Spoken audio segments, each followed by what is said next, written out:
Good morning, good morning, good morning, good morning. Good morning, thank you. Thank you, everyone. So loneliness is a subjective feeling that it's unwelcoming. There's a feeling of a lack or a loss of companionship.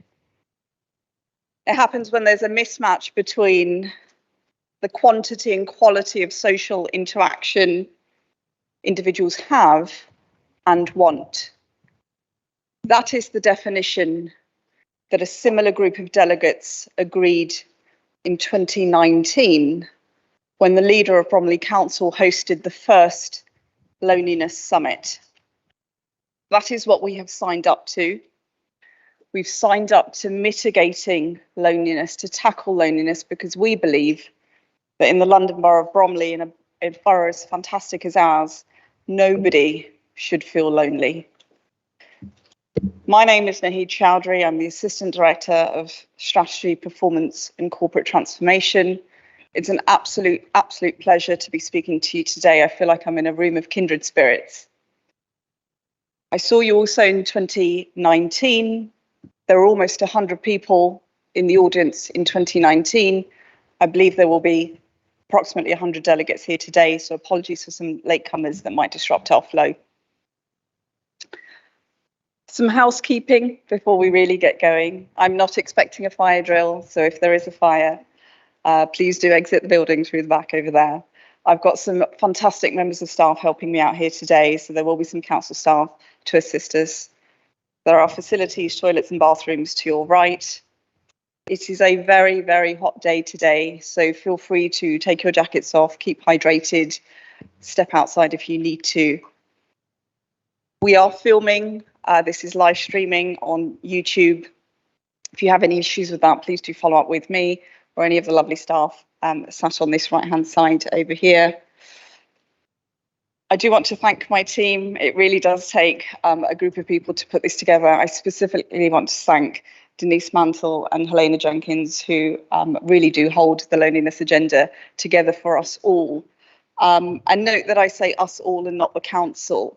Loneliness is something that needs a partnership initiative. So I am tremendously grateful for the delegates in the room. Just so that you know, you are all professionals that are front-facing. That is who we have invited. Primarily, you are all partners of the London Borough of Bromley, and it's tremendously helpful to come together to have these conversations. I'm apparently responsible for lost property as well. Somebody's left their mobile phone at reception. So if this is yours, one of my lovely team will hold that for you. Can I just start with some objectives, just so that we are all on the same page? What is today about? Today is about continuing the conversation that we began in 2019. Bromley Council was actually one of the first boroughs across the country to recognise loneliness as an issue that we wanted to name and tackle. 2019 feels like an awfully long time ago now, but the stigma around loneliness, the taboo around admitting or sharing with somebody that you feel lonely, was something that we took very seriously, and we were one of the first boroughs across the country to do that. I'm very proud of that, and I'm very grateful for the political leadership that we've had to really bring this agenda to the forefront. Today is about sharing some of the best practice that we know we are delivering in this borough. We have 9 local examples from across Bromley, and we have a national example from the Chief Exec of the Campaign of Ending Loneliness speaking to you today as well. Today is really about enabling you all to come together. I hope you enjoy the day, but I hope you take the opportunity to speak to each other, because every time we bring you together, some new ideas arrive and some new opportunities are born. Today is about looking at that fantastic marketplace in the committee rooms. It was heaving this morning when I came in at 9.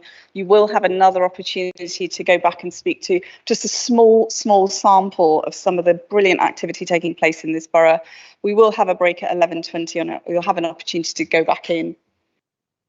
And today really is also about catching up and knowing where we are in our journey. I want to bring everybody up to speed. We've been doing a lot since 2019. So hopefully by the end of this really packed morning, you will feel very well sighted on how we collectively are tackling loneliness in this borough. So to start the programme formally, I'm going to invite to speak to you two absolute champions of the agenda.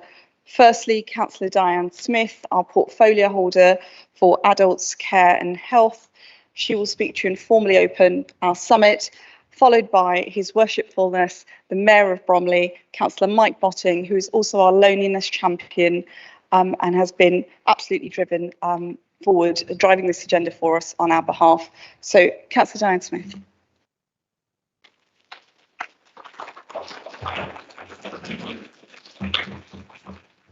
Thank you, Naheed, and thank you very much, Helena and Denise, who've been absolutely fantastic in putting this morning together. Good morning, everybody, and to everyone in the audience today, I'd like to offer a very warm welcome to Bromley Civic Centre and our Loneliness Summit.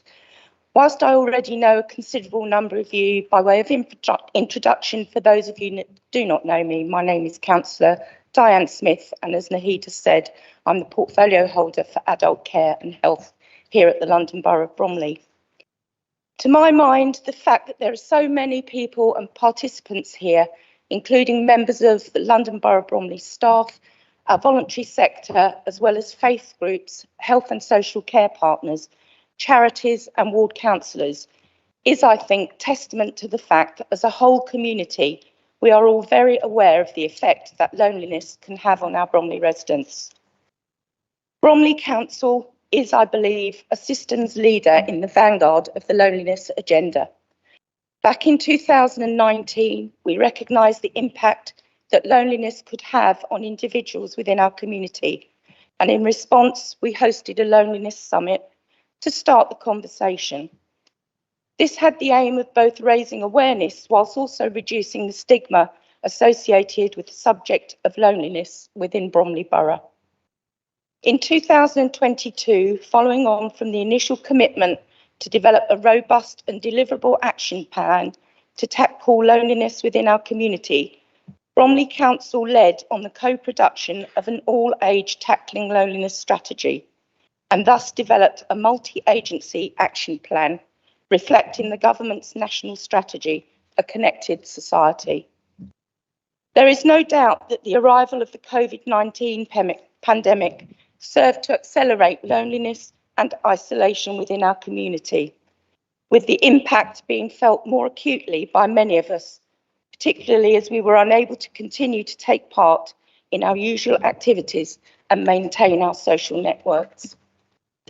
However, even as life returned to normal after the pandemic, and as all restrictions on our social and work lives were gradually removed, loneliness remained and still remains with us within our Bromley community.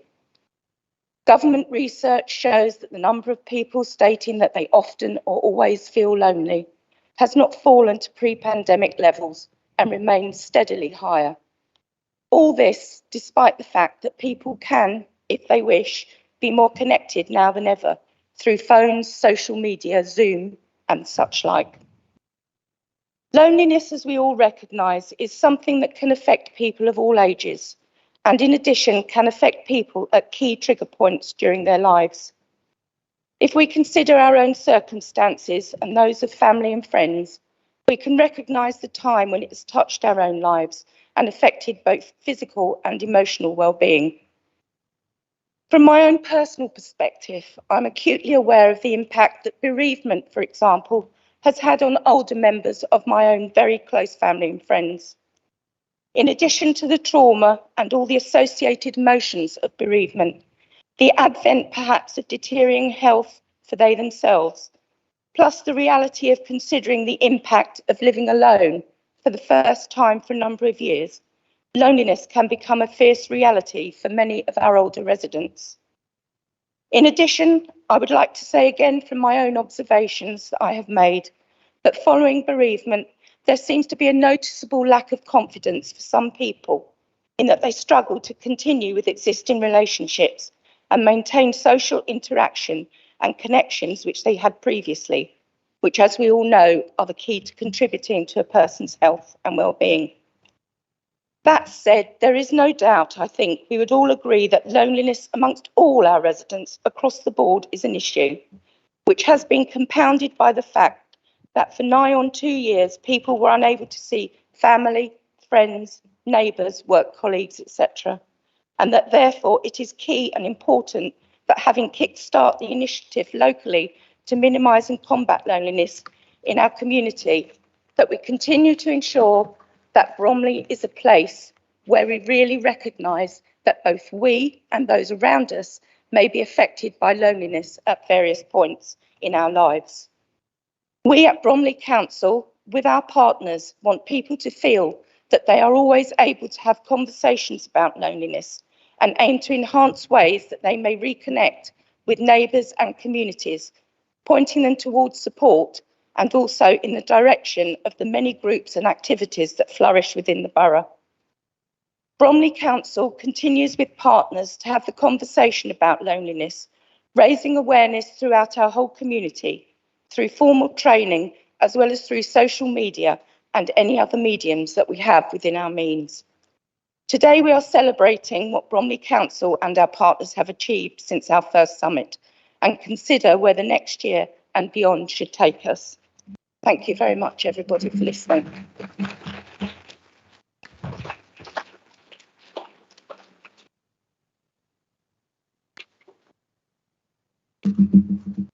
Deputy Mayor, Leader, fellow councillors, distinguished guests, welcome.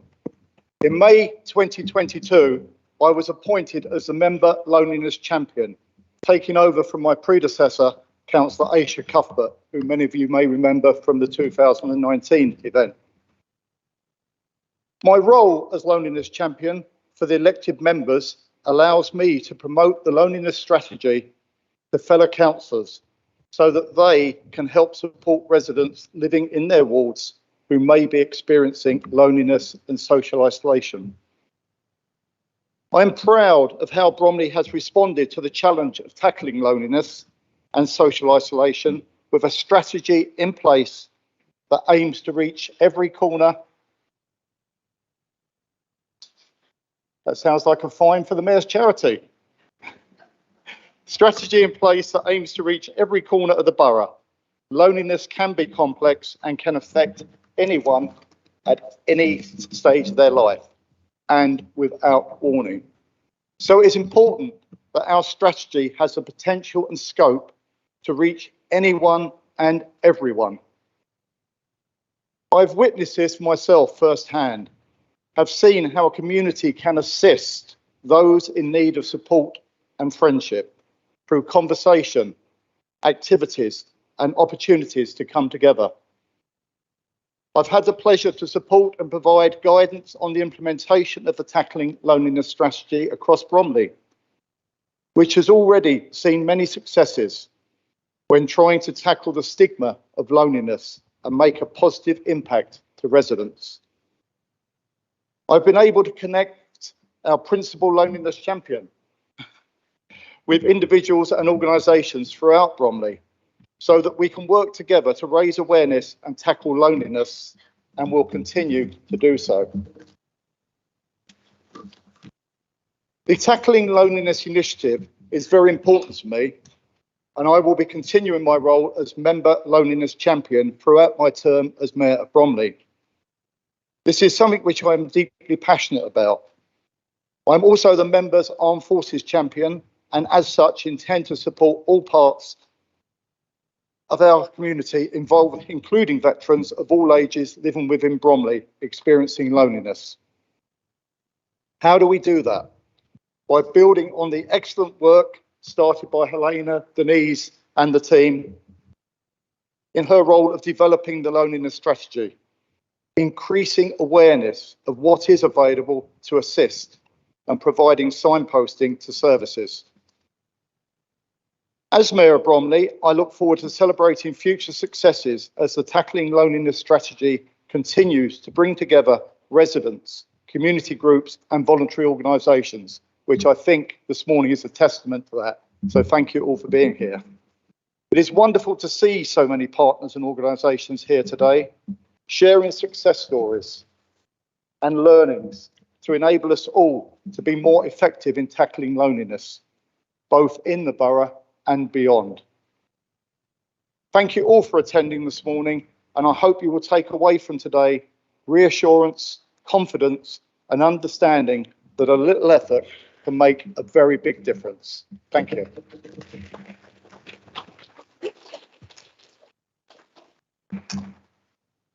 Thank you, Mayor. Thank you, portfolio holder. That's me. Next slide, please. The Mayor and the portfolio holder have already touched on some of these things, but a bit of a potted history for those of you that are new to our borough. Our first summit was in 2019. It was tremendously successful in terms of starting that conversation and really making this a priority for all of us. What we did at the end of that summit is try to bed in the issue of loneliness, much like we talk about safeguarding as being everybody's business. We wanted to make tackling loneliness everybody's business. And from a council leadership position, we drafted 2 multi-agency strategies, one in regards to ageing well in the borough and another around children and families who live in the borough. And we made loneliness a top priority within those strategies. So we really just wanted to bed loneliness in as a business as usual approach. Little did we know that the pandemic was around the corner and life would really change for all of us. But we did not down tools during the pandemic in 2020. In fact, if anything, we really galvanized the community in the fantastic way that we know you step forward. So we ran a volunteering participation program, and because so many of the community were furloughed at the time, we had over 4,000 volunteers befriending those that were shielding, those that were most vulnerable, supporting them during the pandemic with prescription collections and food drop-offs and so on and so forth. And I have to say, I'm really proud of the way that the voluntary sector continued to function during that year and ensured that some of their activities moved online and were still accessible to allow people to communicate and for people to feel supported. In 2021, we reflected again about where do we take the loneliness agenda. And the Mayor has mentioned Councillor Aisha Cuthbert, our first member champion. She and I ran 4 workshops during the summer of 2021. We spoke to over 200 delegates during those workshops, really to ask, where do you want to go next with this? Life has changed post-pandemic. Society and the way that we behave has changed. And those workshops were so helpful, so informative. People were very honest with us about what they wanted to do with the agenda. And some of the discussions led to drafting of a strategy in 2022. I don't often, for those officers in the room that know me, I don't often say I'm proud of something, but I am actually really proud of the loneliness strategy. And the reason for that is it is truly multi-agency. And for those of you that are interested, it's reported on, the action plan of it is reported on quarterly to our adult scrutiny committee. And it's not a stagnant document. Every quarter we think again about what more can we do? How can this be more impactful? How can it be more purposeful? So every quarter we are challenging ourselves and each other to make it as impactful as possible. And one of the most grateful things that Denise and I were of the 2022 launch was the funding of a 4-year post in the shape of Helena Jenkins, our Principal Loneliness Officer, who will be speaking to you later on about the great work that she's been doing since September 2022. One of the things that we agreed whilst we were working through the strategy is that loneliness is really an all age, all people issue. But there are certain trigger points in our lives that might lead us to feel more lonely. And those trigger points you will recognise, and perhaps you would have experienced some of those trigger points in your own life. I know I certainly have.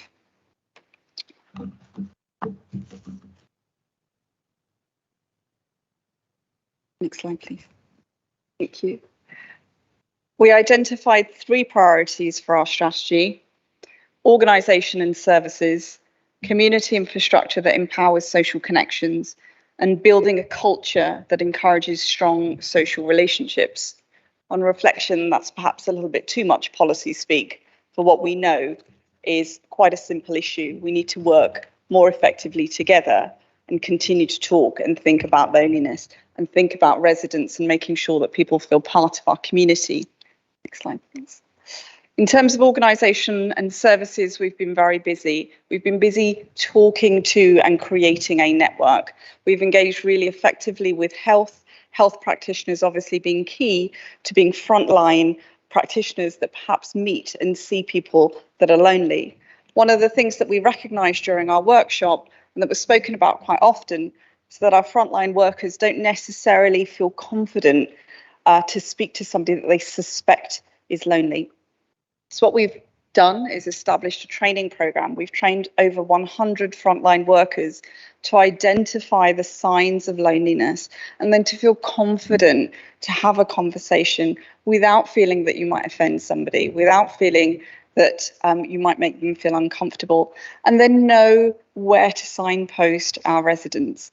And one of the most important things that came from that priority is that we've rallied behind a online database called Simply Connect Bromley, because one of the other things that was discussed during our workshops is, Naheed, actually the borough is full of lots of rich activity. There is a vast community network doing lots of really interesting things, but there's not necessarily a single point of information, advice and guidance for us. How do we know? How do we share what's going on in our fantastic borough? So we've rallied behind Simply Connect Bromley. Clearly, digital exclusion is something that we worry about, so we have continued to print directories as well in adult social care and in children's services to make sure that information is available in a range of ways. But Simply Connect Bromley, if you haven't seen it in the marketplace, there's a projector up and there's a website, so I do implore you to have a look. Next slide, please. In terms of community infrastructure, one of the key things that was discussed was, Naheed, look, we'd like to do a little bit more, but having places to meet, facilities, rooms, venues can be quite prohibitive at times. So actually there's quite a lot of capacity in our borough to just meet freely, to use a room, or very inexpensively to hire a space. We've created a directory, a simple way of being able to know where these venues are so that community groups can meet. We were also spoken to about transport. For some of our residents, it can be very challenging getting across what is geographically a very large borough, the largest borough in London. So we've developed an accessible transport guide just to give people some guidance about how they can get and enjoy some of the opportunities that are available to us. Next slide, please. In terms of culture, we've really supported befriending services. We know that that's really important. We've tried to do a lot in terms of campaigns, media and social campaigns. I do hope that you've been following our tweets and looking at press releases and seeing the posters around town. That's really important in terms of just keeping the conversation going.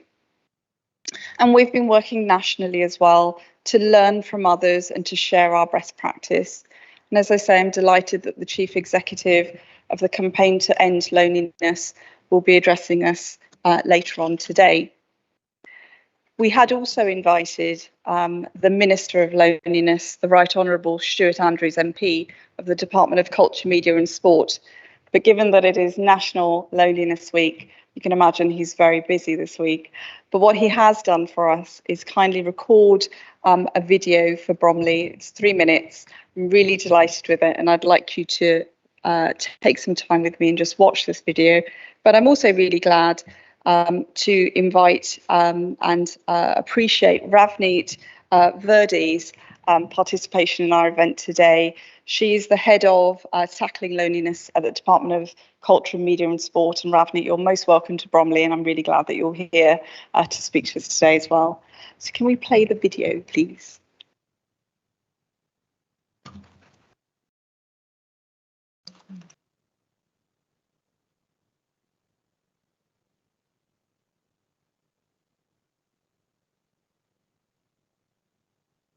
Hello, and thank you for inviting me to mark Loneliness Awareness Week with you. I want to start by congratulating you on the success of your all-age Tackling Loneliness strategy for Bromley. We know that loneliness can affect people of all ages and backgrounds, with major impacts on health and well-being. Therefore, I am so pleased that you have implemented a borough-wide life course strategy to address this issue. 5 years ago, we published the first ever cross-government strategy to tackle loneliness.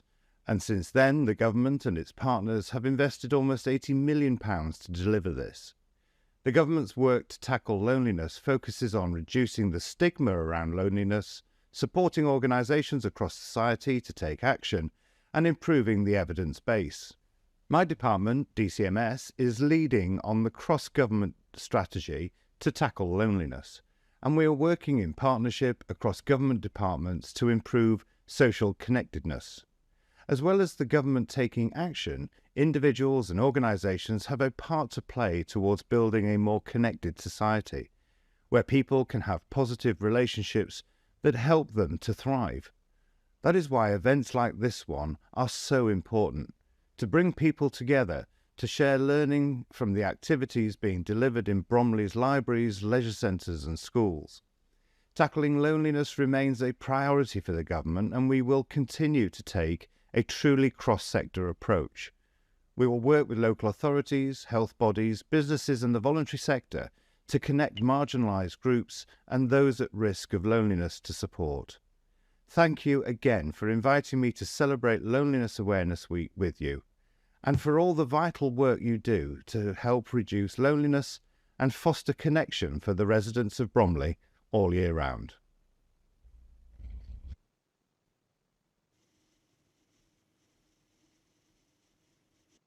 That was fun. It was fun for me to have that. I'm very pleased with that. A little bit of audience participation. This could be tantamount to chaos, or it could be quite fun. The council's quite interested in the digital agenda, so we thought we'd play a little bit with you and just get some audience participation. If you have a smartphone, do get it out of your bags and handbags. I'm going to hand you over to our Principal Loneliness Champion, who will work you through some activity with us. Elena.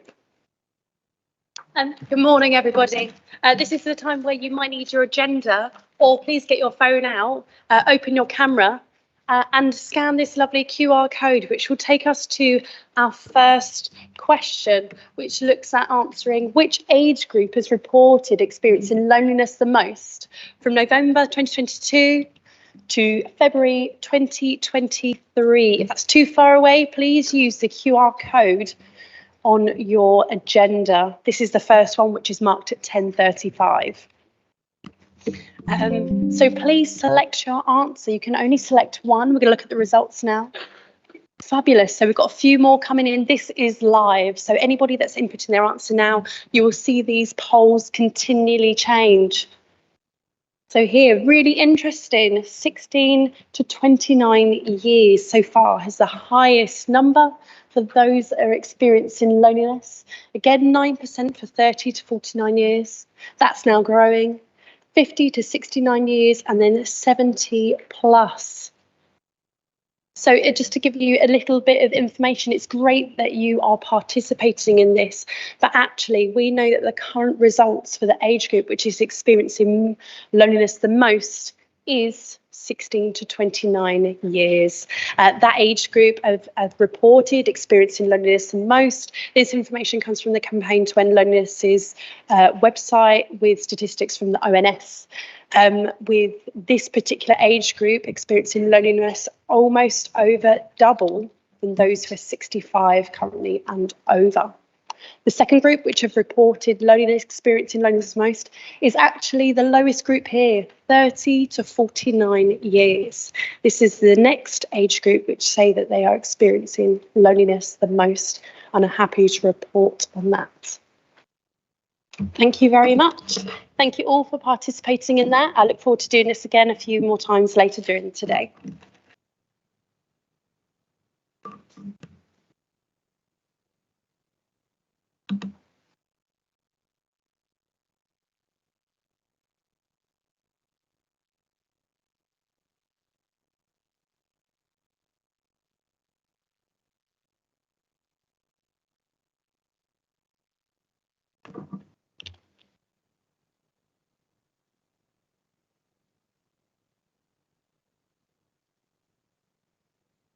So I was appointed Principal Loneliness Champion of September 2022.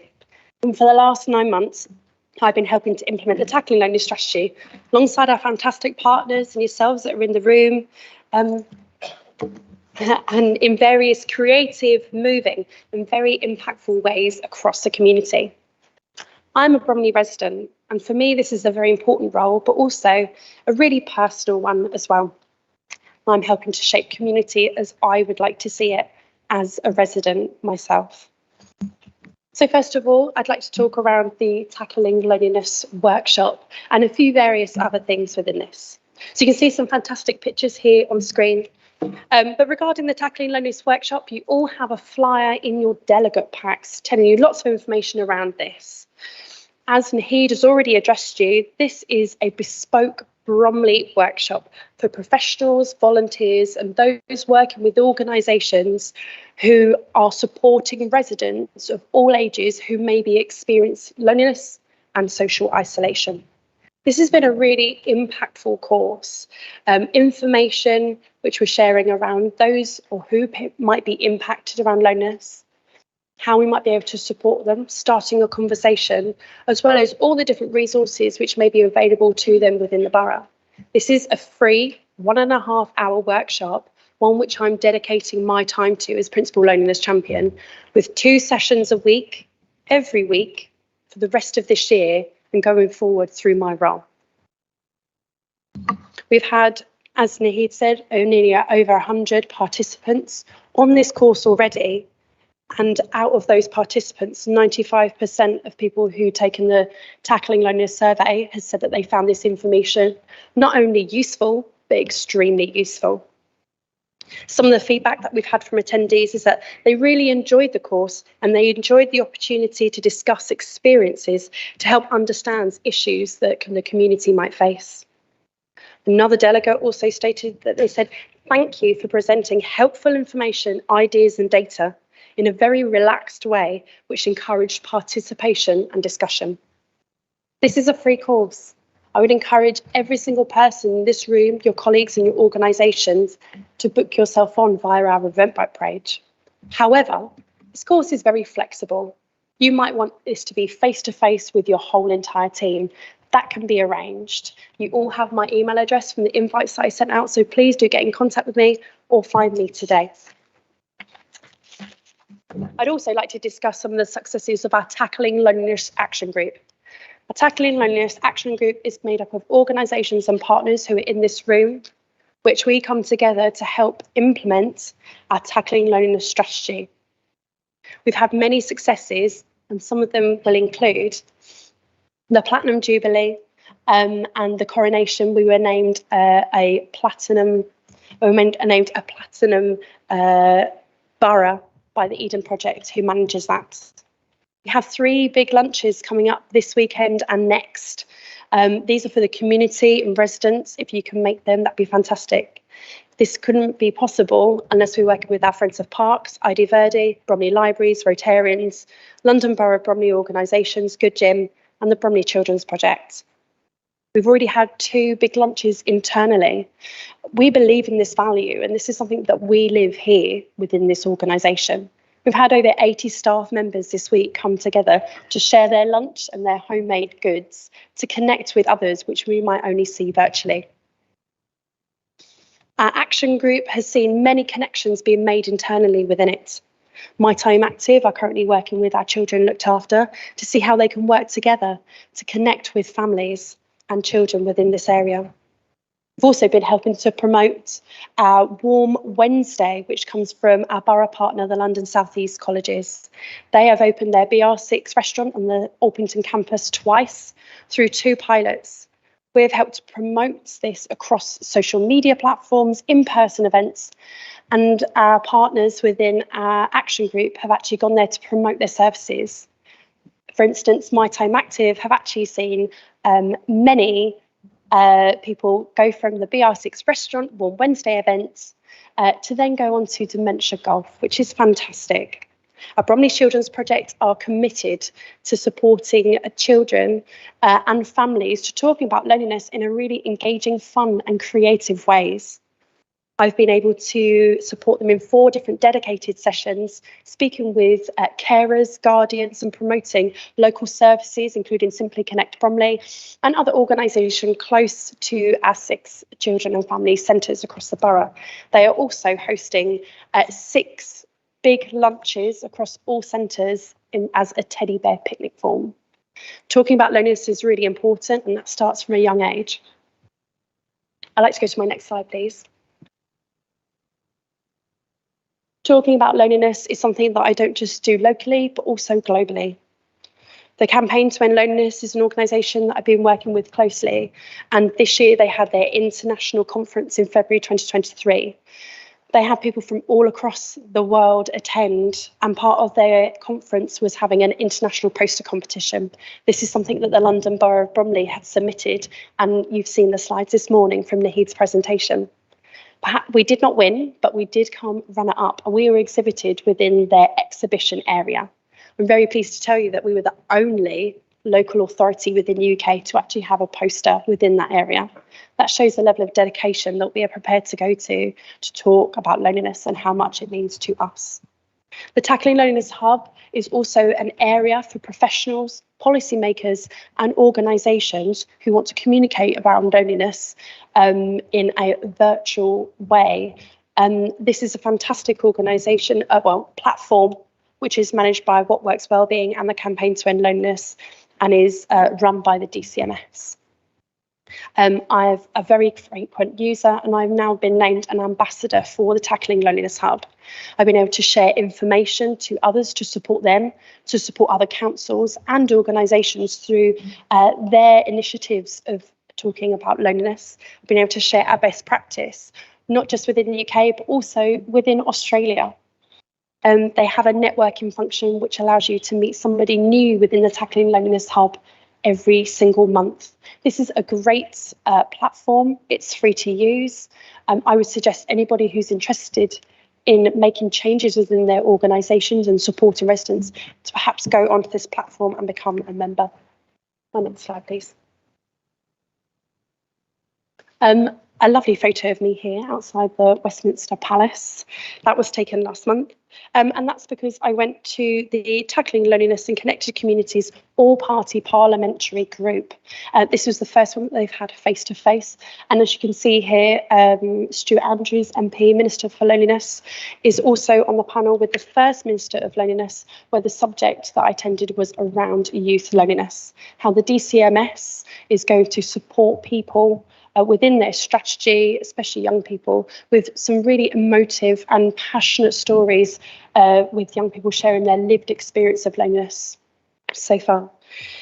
This is also supported by the British Red Cross. It was a real privilege to be here, to see various different organisations and what they are doing to support those. For instance, the Reading Agency and the Jo Cox Foundation were also in attendance. I've been able to support the DCMS in their workings around tackling loneliness by providing them information around the Tackling Loneliness Hub, and why I personally think it's a great platform to connect different organisations of people across the UK who want to make a real difference in terms of local government, all the way down to volunteers and organisers. I've been able to share experience, best practice and many different forms of evidence with the Campaign to End Loneliness to help shape the evidence base of what people are actually doing to help mitigate loneliness across the country.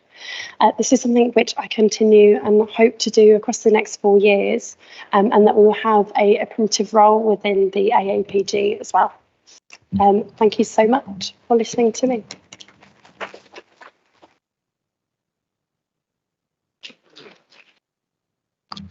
Thank you, Helena. You really have injected such a lot of energy into this agenda ever since you've arrived, so we are tremendously grateful for all of your efforts.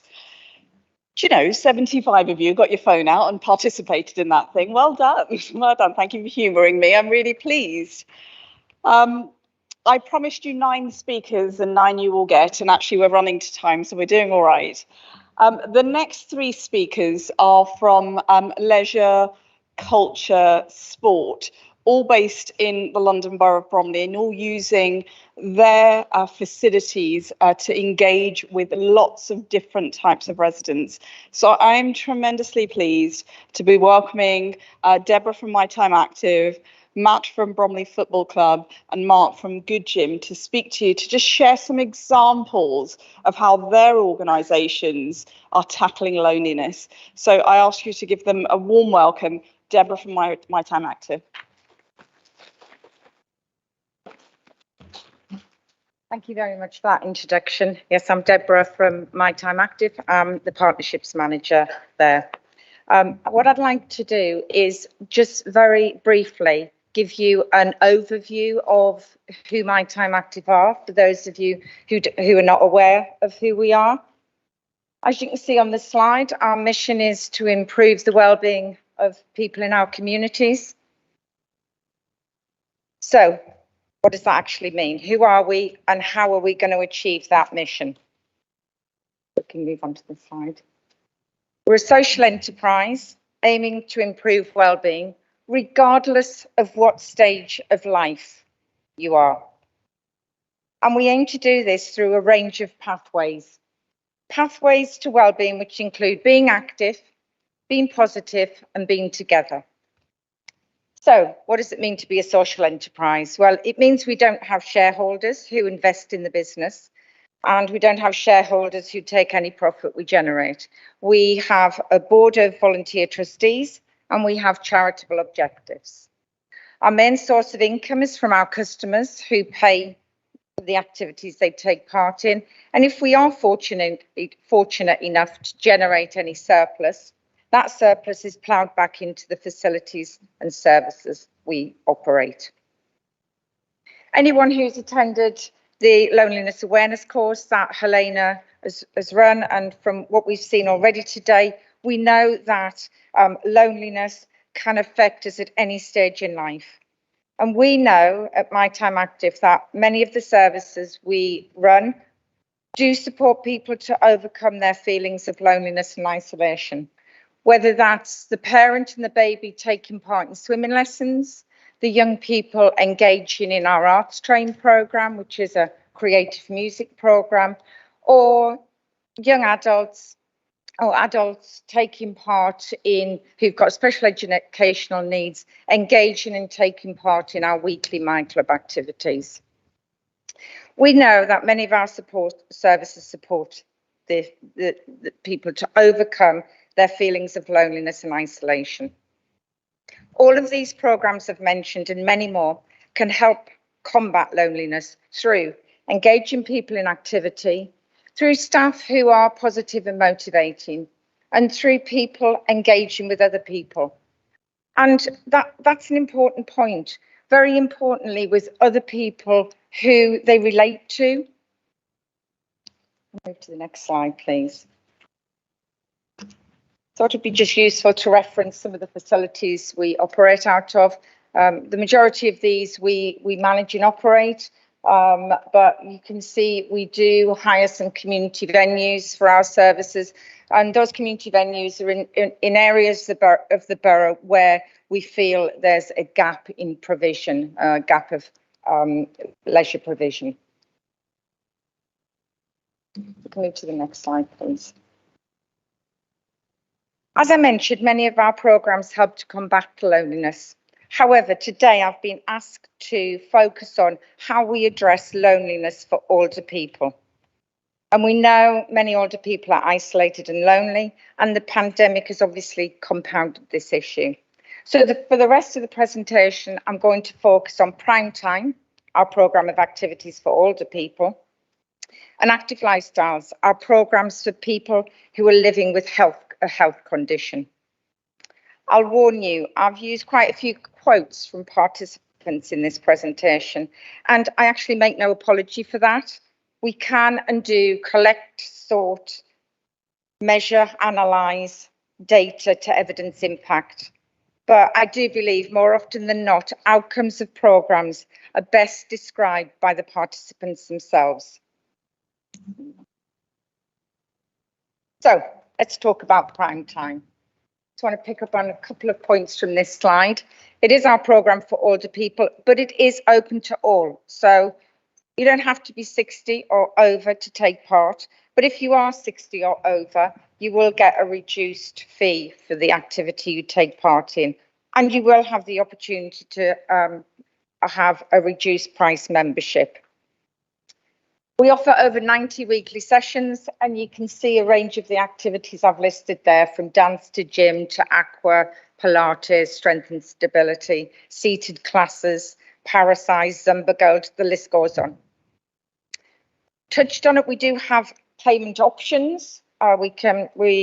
People can pay as they attend a session, or you can buy a monthly membership. And for that monthly membership fee, you can take part in as many activities as you want to.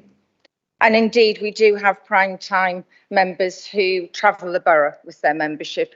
They go from Walnuts in the morning to the spa in the afternoon to take part in activities, or they might be at the Pavilion on a Tuesday and West Wickham on a Thursday. So they do travel around to use the various programmes and activities at the facilities I mentioned earlier.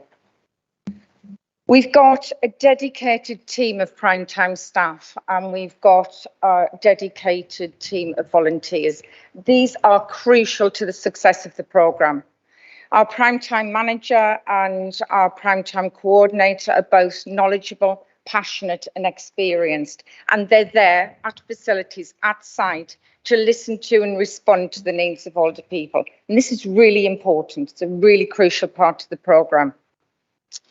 The primetime team are then supported by this amazing team of volunteers. Our primetime buddies are an amazing group of people. We've got 25 of them who travel around our facilities and support our programme. They're role models. They're taking part in physical activity themselves, but they give their time to meet and greet people, to talk to our members, to talk to our customers, and more importantly, talk to new people. We've got examples of primetime buddies who out on the streets or at the bus stop and engaging with people, talking about primetime and the benefits of physical activity. And linked to all of that, we've got an amazing group of primetime instructors, all of whom want to work with older people. Move on to the next slide. So what do we know? We know from surveys we've done that there are 3 key motivations to people taking part in prime time: increased fitness, improved health, and very importantly for this age group, to meet people. And it's really important that we as an organisation know and understand that, because it means then we know we have to set up activities in facilities, in environments that are conducive to people connecting, talking to each other and making friends. If you've ever been into any of our facilities on a prime time, at a prime time session, or when prime time is timetabled, you will spot immediately our prime time customers. They gather before sessions in cafes, outside of dance studios, in open spaces where they congregate round our buddies, our instructors and our primetime staff. And there's always a hive of chatter and activity going on before and after sessions. So that time to connect is really crucial.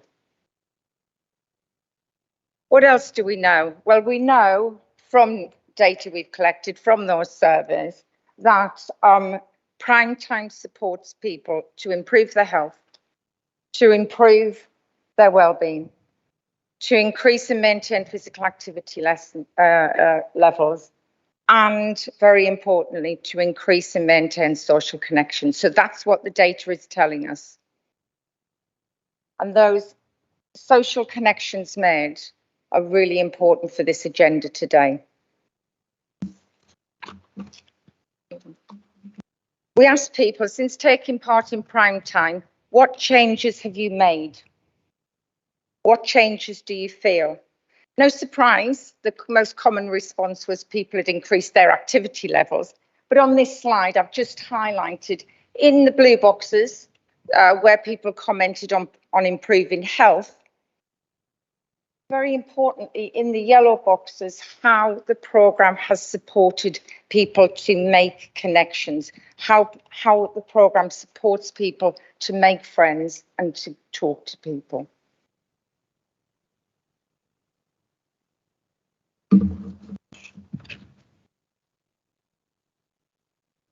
We do run social events. Again, very important for this agenda today. The social events allow people to connect, to make friends. We're just recovering from an indoor street party, and we were pleased to have the mayor in attendance. That street party was in conjunction with Bromley Community Dementia Steering Group, and we had over 30 people at Crofton Halls for tea and entertainment.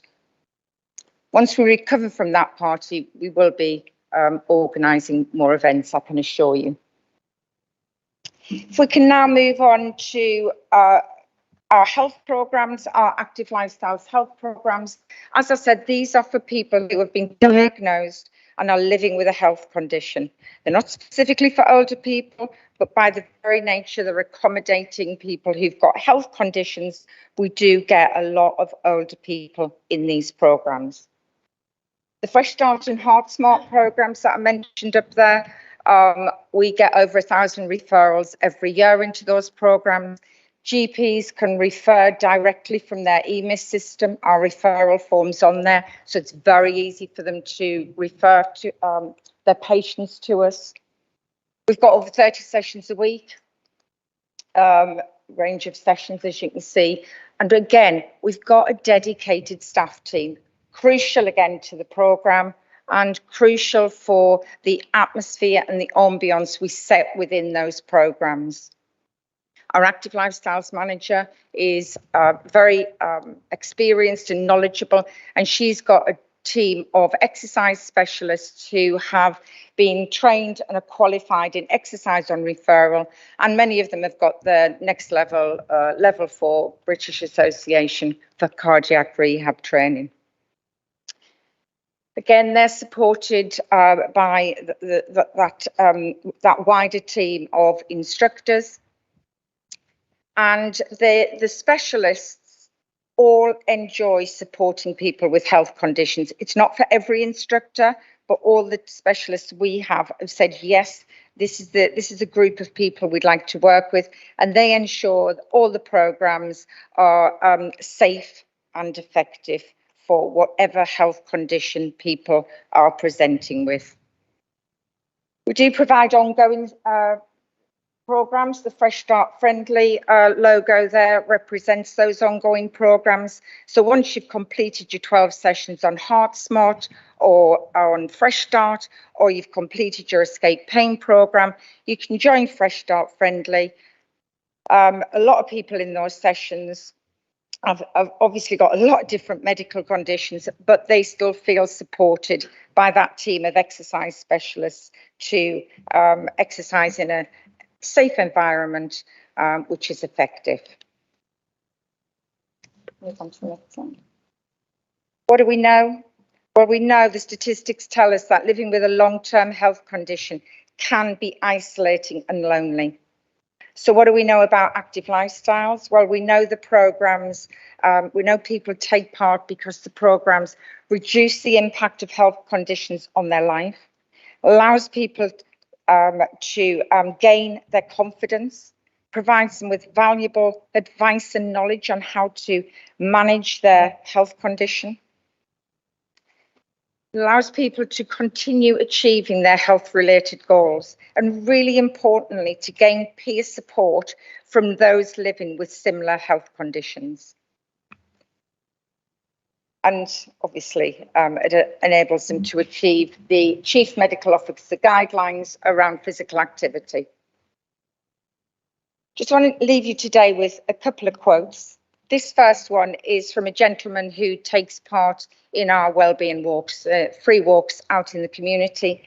And he says, in my opinion, group walking is invaluable. Mostly in our 70s and 80s, several of us are now single and live alone. Speaking personally, I'm reluctant to walk far by myself. I feel safe and so much happier with company. It can help to reduce stress and combat loneliness, particularly for someone recently bereaved, and often encourages people to take part, to take an interest in joining other activities. And the second quote is from one of our Fresh Start friendly participants. And she says, "I don't feel lonely, but can sometimes feel alone. But I try to keep myself occupied, learning and doing new things. I appreciate company, and this is where I'm fortunate in having time with everyone in my classes at the Spa, where I can also help and support others in the sessions." That was a whistle-stop introduction to My Time Active and some of the programmes we run.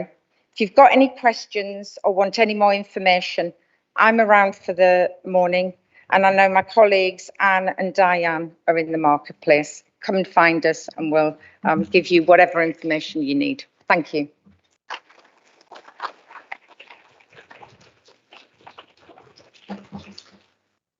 Deborah, thank you so much for that. Despite my reputation amongst officers, I am actually a big softie in those last two quotes. I had to take a deep breath in because they are really poignant, and it's exactly why we're all in the room today. Can I now ask you to give a warm welcome to Matt from the Bromley Football Club, please, to speak to us.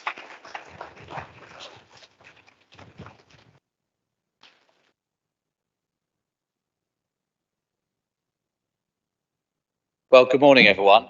You've got two for the price of one today. My name is Matt Hall, and I'm the head of community at Bromley Football Club. And on my right here is Andrea Ellis, Women and Girls Development Officer, and we'll talk a bit more about her role in a minute. Now, on the face of it, many people will look at us as what we primarily are, a football club that plays on a Tuesday and plays on a Saturday. So hopefully win some trophies, and we have done that a bit over the past couple of years. I'm sure some of you will be very well aware of that as well. But myself and Andrea join you from the Community Sports Trust side of the football club. And since February 2021, we've been a separate charitable arm of the football club. We have our own bank account, we are a registered charity, and we are responsible for running the many community provisions that we have on offer. And actually, when you look into it, we are a lot deeper than just a football team that plays on a Saturday, and we have a much wider impact than a lot of people would realise. Next slide, please. Hi, thank you. Right, so as Matt was saying, we were established 2 years ago, and our mission statement is to provide opportunities through sport, improving the physical and mental well-being of community. And we've really found that sport is an amazing vehicle to make that impact. Predominantly, we started off with our provisions looking at helping support children, and we work with a lot of schools. We've just got some data here where at the moment we're working with 7 primary schools within the borough, and that includes providing after school, lunchtime provision, support in staffing and helping them with CPD as well. And we also run the extracurricular clubs as well, so getting those children to be active at a young age. We have around 500 children that we see throughout the week in those clubs as well. And also we are supporting people to get back to work and be coaches by offering, we have a pool of around 30 coaches that come and help us deliver that. So in total, we have over 40 hours a week of community provision that we provide. And I think a really amazing figure there is that we have over 1,000 people that engage from all sorts of ages with the football club. Our youngest participant at the moment is 2.5, and our oldest participant is over 90. So a real big spectrum of the population within Bromley. Next slide, please. 2.5 is about to become 1.5. Some of you might have seen our mini Ravens provision, which is launching next month if you visited us in the other room just next door. So we're very, very excited for that. And as a lot of you in this room will know, partnerships are really key in this area of work, and we are delighted to be partnered with a number of local schools, and we're very, very excited to be expanding that come September. We work very closely with the Bromley Children and Families Forum, who are an amazing organisation, and we've been really able to support children who really need it, children on free school meals, children with SEN, and really further our work and our impact in the community with those children. and not just the children, their families as well. We've been privileged to work with the Mayor of London and the Mayor of London's fund over the years as well. And we're currently running some projects with London Sport and London Youth, which again are addressing disadvantaged people and those who really need the support the most. We, of course, work closely with the London Borough of Bromley, and we've been very fortunate to work with Helena as well over the past few weeks, and we look forward to extending that relationship. And another organisation who are in this room, the Rotary Club, have been really, really supportive in one of our key loneliness initiatives, which we'll be coming on to in a minute. Next slide, please. Okay, so just talking about football, we've got 18 football sessions held each week just at our stadium alone, which is on Hayes Lane. For those that don't know, it's slightly tucked away, but we hold sessions to a range of different people, from mixed football to girls only football. We also have pan disability football that's mixed, and we've just introduced girls only football as well, because we find for girls that can be a barrier if they have to play with boys and that's the only choice. And we also have walking football. Again, we've just got men's football, and last night we launched our women's only football with our oldest participant in their 60s. And just from a personal perspective, someone came up to me last night after the session and said, "I've waited all my life for this." She said she'd always loved football, and she cried when the Lionesses won last year. So you can really see, I mean, that just puts you on a complete high, how much impact football can have. But we don't just do football, as Matt said as well. We also do things like gymnastics. We've been running yoga. We've been introducing other things as we go along. And Matt's going to talk a little bit more about how we've been tackling other groups as well that might not want to be engaged necessarily in football. Tackling loneliness on the pitch. Now, one of Andrea's key projects and initiatives that she launched back in 2018, actually, which I'll allow her to step in and talk about in a minute, is Bromley Bells, which has been revolutionary for women in and around the area of Bromley, and enabling them to have opportunities to improve their physical health, but their mental well-being as well, and being part of a group and having an identity. We run a range of projects for children and adults, as we've spoken about, and a couple of the ones that we've launched recently have really targeted groups that we've not necessarily worked with before, as in over 50s and above that as well. We're delighted to have both women and men's recreational football schemes offered at the moment, as well as walking football, which has been particularly popular with those recovering from health conditions, and actually as a result of the pandemic as well. COVID really highlighted to us just how loneliness and isolation can affect our community, and we've really strived to be a key player in the Borough of Bromley to improve that since the pandemic hit. Another one we'd just like to touch on quickly is Man v Fat. Now, you look at the title of that, look at the title of some of the team names as well. It's quite amusing. The group are fantastic. They're a real community in themselves. But it's not just about improving that physical health, as the title would suggest. This has not only improved their health and helped them lose weight, but it's helped them have an identity, become part of a community, and give them a reason to get up in the morning and come to Bromley Football Club and be part of that really close-knit group. Yeah, as Matt was just talking about, just going back to Bromley Bells, I established that in 2018. I approached Bromley Football Club.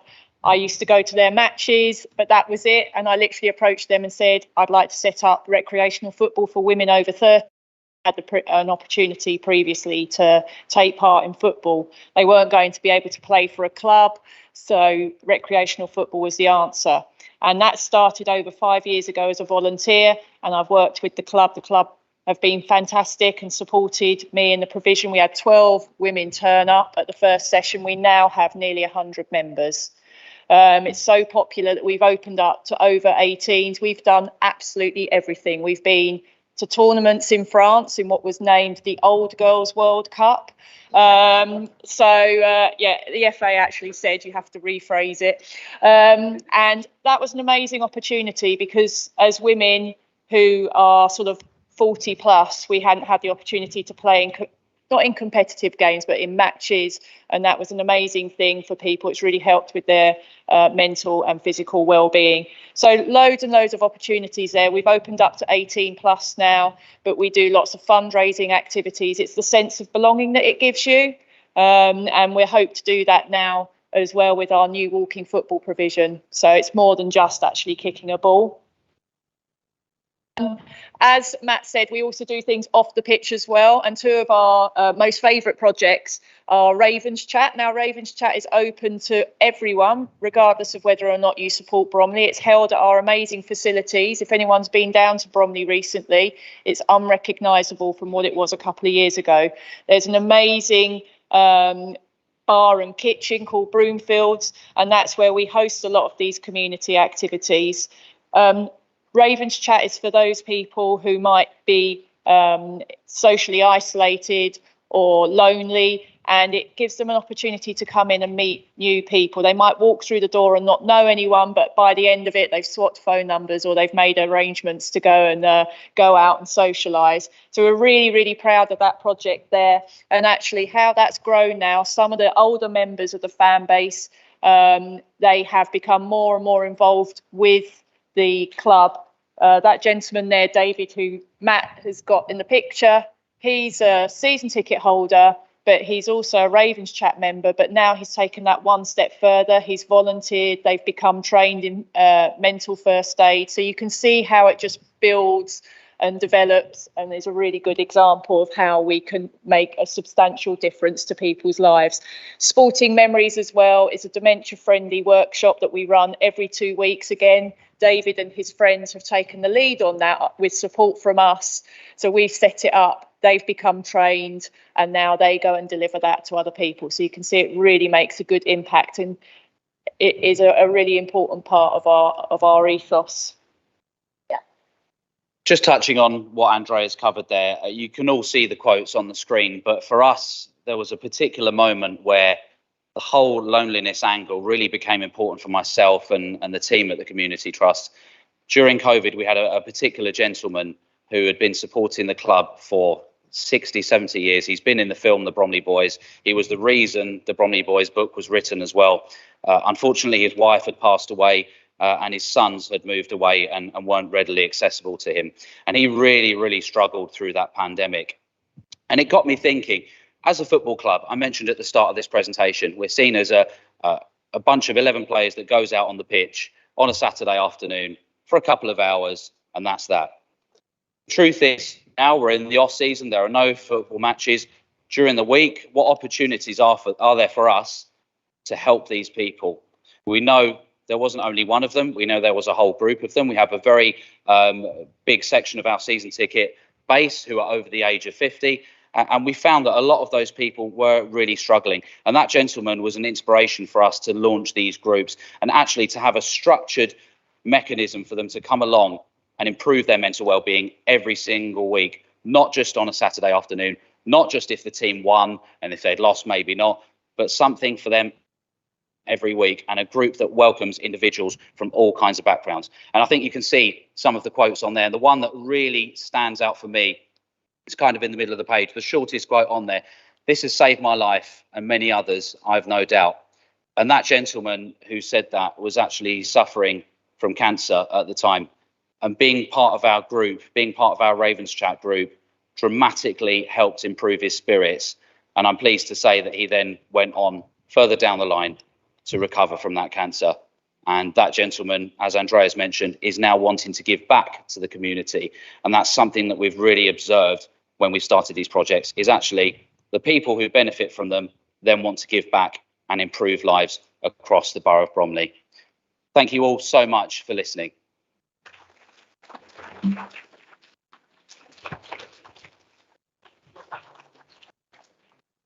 Thank you, Matt and Andrea. And Andrea, my apologies for not welcoming you specifically on the stage, but really happy to hear about the work that you're doing with women and girls.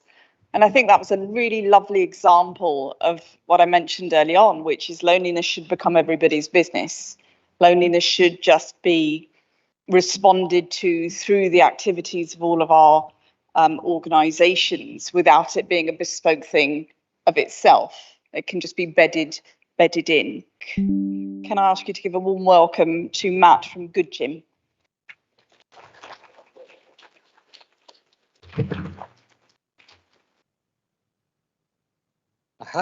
Hello, everybody. I'm Mark. I'm from Good Gym. We're a community of runners who get fit by doing good. We're basically a charity. We're based across England and Wales. Next slide, please. And yeah, we work in 59 boroughs and cities. I think it's actually 61 now, as of the last couple of weeks. And we work with charities, local community organisations, projects, NHS groups, doing lots of different things. So I guess we see that there's a lot of energy that's kind of wasted in gyms every week. And what we want to do is use that energy, you know, that's running on treadmills doing nothing. Well, it can do more, basically. So lifting weights that don't need lifting, and instead use that to support local projects. So in our group work, which is the group sessions and community missions, we basically run or walk or cycle to community projects, schools, food banks, and we do things that are really useful. So we, you know, lift up heavy boxes of donations, move them around. We grab shovels and dig up soil, that kind of thing. And then we have older people work. So that's the missions and the social visits up there. So missions are where we run to visit an older person and we do a quick and easy task for them. So something like changing a light bulb, which they might struggle with, or rearranging furniture so a hospital bed can be brought in and then they can come home from hospital. Just simple things like that. And then social visits are brand new to Bromley, thanks to the Innovation Fund, which is really cool. So on the next slide, it explains a bit about them. So the idea is that we want to reduce the barriers for people to get involved. So we used to have a befriending system, which we called Coach Runs, but this new version makes it much easier for people to get involved. So the idea is that people can sign up for a session and then they run to visit an older person, they have a 30-minute chat, and then they run home. And it's really simple and just helps to reduce loneliness and isolation. And of course, it works both ways. So not only does that older person get to have a chat, makes their day a little bit more exciting, but it gives motivation to the runner who's getting there.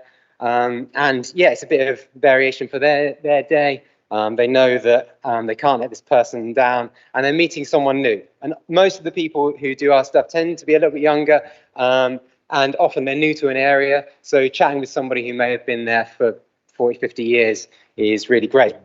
Next slide, please. So at the moment, we are supporting people who are over 50, who can have a reciprocal conversation, and we need referrers to have an active relationship with those people so that we can pass on any safeguarding or well-being concerns. Next slide, please. And we are, currently active in 8, that I can count, 8 areas across the country. Bromley is our newest one. And really, really exciting because obviously it's such a leading part of the country for tackling loneliness. Next slide, please. We've been doing nearly 400 visits by now to 65 older people since last year. Next slide. So here we have some quotes. So for example, Mrs. J from Windsor said, "I love having the visits. It's good to have somebody to talk to. I've met 3 different people and they've all been really nice." It's just, you know, simple, effective things like that can help make a difference. There's a few more quotes on the next slide. Mrs. S says, "I don't really trust anyone anymore," which is very sad, but the volunteers really brighten up my week and are very kind to me. Fantastic. Next slide, please. So after we've done our sessions, we do a quick report. So there's basically no identifiable information in there. It's just a quick report back about what that person has found out, just as a record for us, really. If you would like to get involved and request any older people for us to visit, next slide, please, you can email Mission Control. I did not write this. missioncontrol@goodgym.org. Just with your name, number, and professional email address, and we can set up an account, and then you can submit someone to have a visit. Next slide, please. Thank you very much for listening. If you want to come chat to me after this, please do. Yeah, thanks for listening.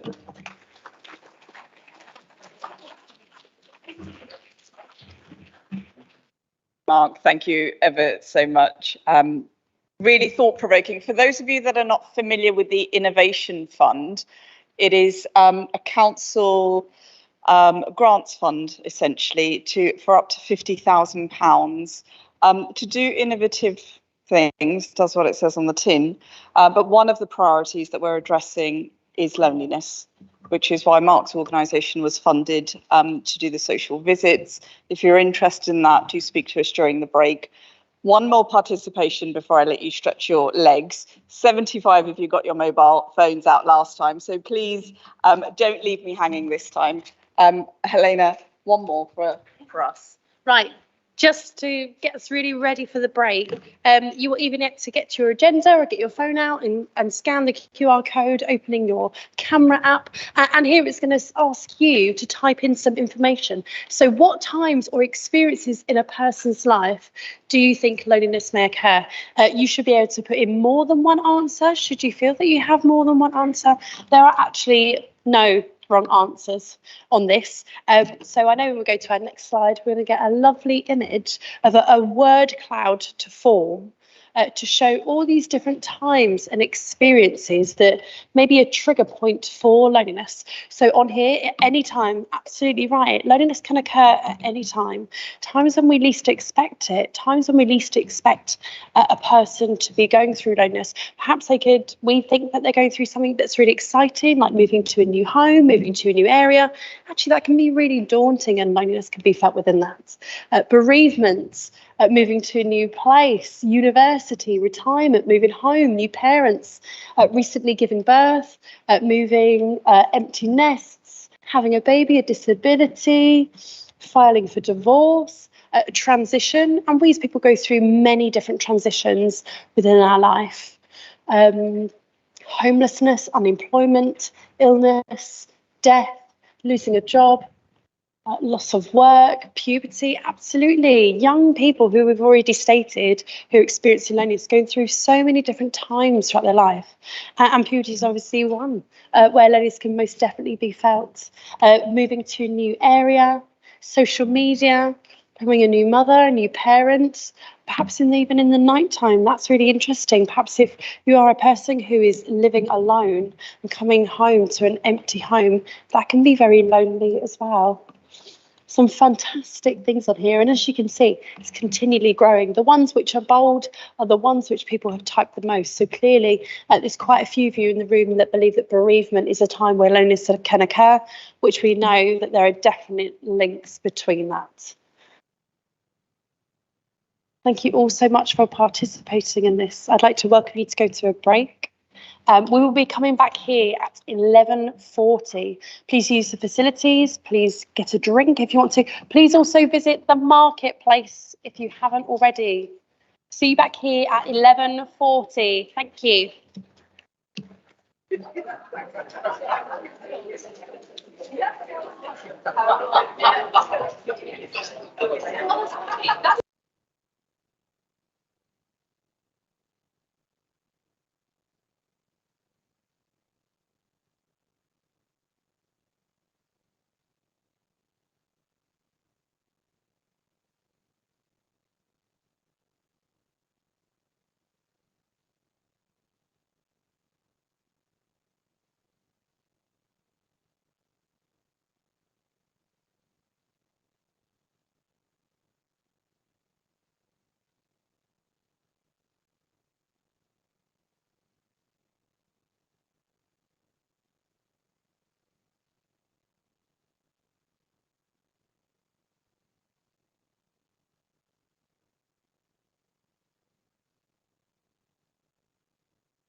Colleagues, if we could just start to settle down again.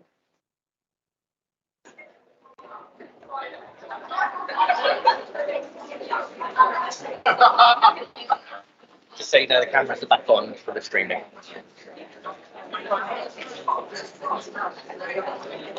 Ladies and gentlemen, if I can ask you to take your seats, we'll get going for part two.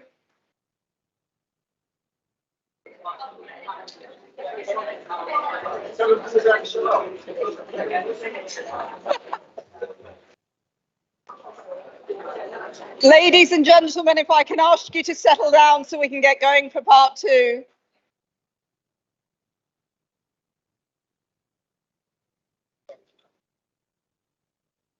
Thank you for all finding your way back into this room. I do hope that you've enjoyed looking at some of the stalls in our market space. I did share with you that that's only a very, very small select sample. I'm sure I've made very many people cross by not inviting them to be in that room. But we really just wanted to give you a flavour of the types of organisations that are working in the borough, and really just to motivate you to proactively reach out to all of the 500 plus agencies that are listed in Simply Connect Bromley, our web portal, that really is the single point of information. Our next session, also packed, also back to back, and also challenging to keep to time, is really looking at carers, vulnerable adults, vulnerable children. I have 5 speakers for you. The first being Joanne from the Orpington Primary Care Network, just talking about some of the excellent work taking place in that locality. So if I can ask Joanne to join us and for you to give her a warm welcome, please.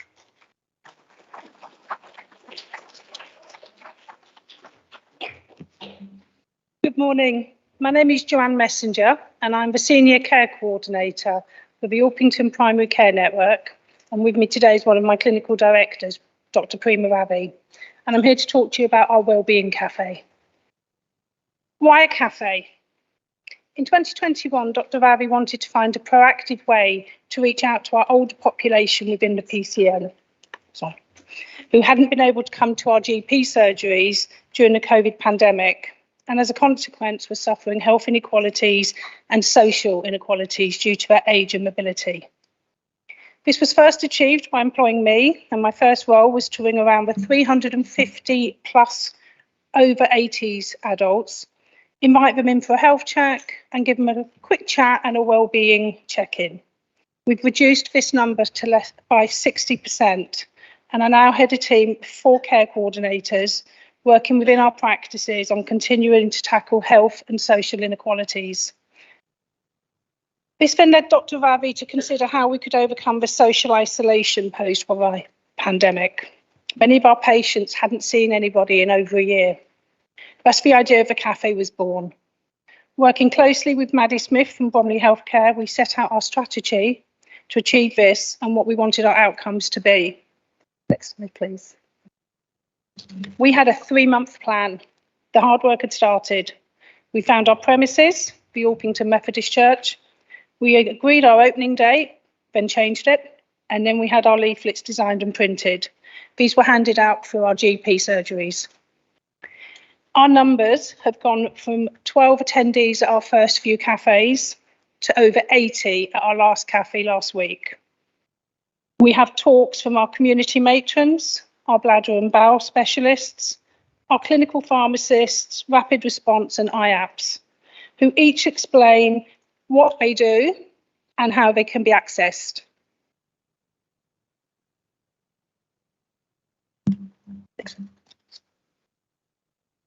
The cafe has brought together people from various areas of Orpington. Some of our users are caring for their spouses who have dementia.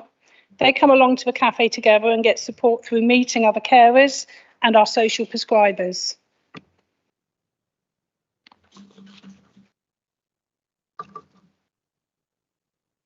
We run a free meditation group, an art class. We have IT help from Bromley Healthcare And from later this month, we'll be running an 8-week class with the long-term conditions team at Bromley Well with Dean. At the cafe, we're able to signpost our users to various clinicians and support available at their surgery and identify where referrals are needed, and we can action them. We've also been able to cut down on the amount of GP appointments with some of our cafe users, and I'd like to share this case study with you. This is a PCN cafe case study from April 2023. A female patient in her 80s with a background of anxiety, depression, as well as other chronic diseases. The patient started attending the Orpington PCN Wellbeing Cafe in October 2022. In the year preceding attending the cafe, she had had counselling referrals and had also required other external mental health service support. She'd had 11 GP appointments in the year preceding her starting at the cafe. Since October 2022, she's had 3 GP appointments and has had none since December 2022. She gave consent for this case study to be written, as she describes herself as a big fan of the cafe. Prior to attending the cafe, she was noticed by the GP to be socially isolated and missing the social events she used to attend before the COVID-19 pandemic. She expressed to the GP that she'd lost her confidence to attend any new social events. Her friends had encouraged her to go to the cafe, and then going on from there, continues to attend regularly. When we approached her about writing this case study, she commented that the cafe makes her feel she can do things for herself again. The GP commented that they'd noted the reduction in GP appointments since attending, and she agreed, but she felt that she could make a GP appointment if she needed to. So from a GP perspective, this has reduced the need for GP appointments, which were mostly from a social aspect. And the GP felt that it encouraged them to suggest the cafe to more of their patients. They're also able to contact the care coordinators, and we can invite the patients to cafes and meet them there. So if they're unsure about attending, as this woman once was, but she hasn't looked back. I also have some feedback from Health Watch Bromley, who've just recently attended. They've asked various questions anonymously to our users, asking, how did you find out about our cafe? We were walking outside one day and we noticed the signboard talking about the Wellbeing Cafe. So we got interested and we tried it. I found this place thanks to my GP practice. After seeing my doctor, I received a call from the social prescribers. After I'd been to the surgery, a lady contacted me, one of my care coordinators, and recommended this place. What do you like about this place? I like the fact that you truly learn so many things. We've learnt more about our healthcare services than we do from our surgery. It's nice because you do not feel trapped at home. We're becoming an isolated population, and I believe cafes like this one are essential for our generation, since they give us a safe place to meet new people away from the danger of the internet. They remember our names and we don't even have to wear name tags. We are very blessed with some of our cafe users. We had recommendations to the memory singers in Bromley. Are you happy with the activities and the services provided? Yes, I am happy. I like the fact there's so many activities going on, and also soon there'll be a coronation party.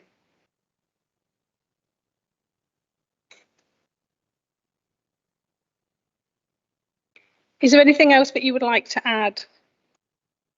Sometimes it's a little noisy, but we sit towards the back and we're always included with everything. We now have 3 cafes, very similar, that are being run within the Bromley area. And the next one is the Five Elms PCN, which is opening in 2 weeks. With the help of our 6 volunteers, we held a Christmas party. And then last month, we ran an additional cafe to celebrate the coronation of King Charles III, which some of our cafe users said was the only activity they attended. Our cafe goes from strength to strength, and with the support of our primary care network, healthcare professionals and our amazing volunteers and my team, of whom I'm extremely proud of. Thank you.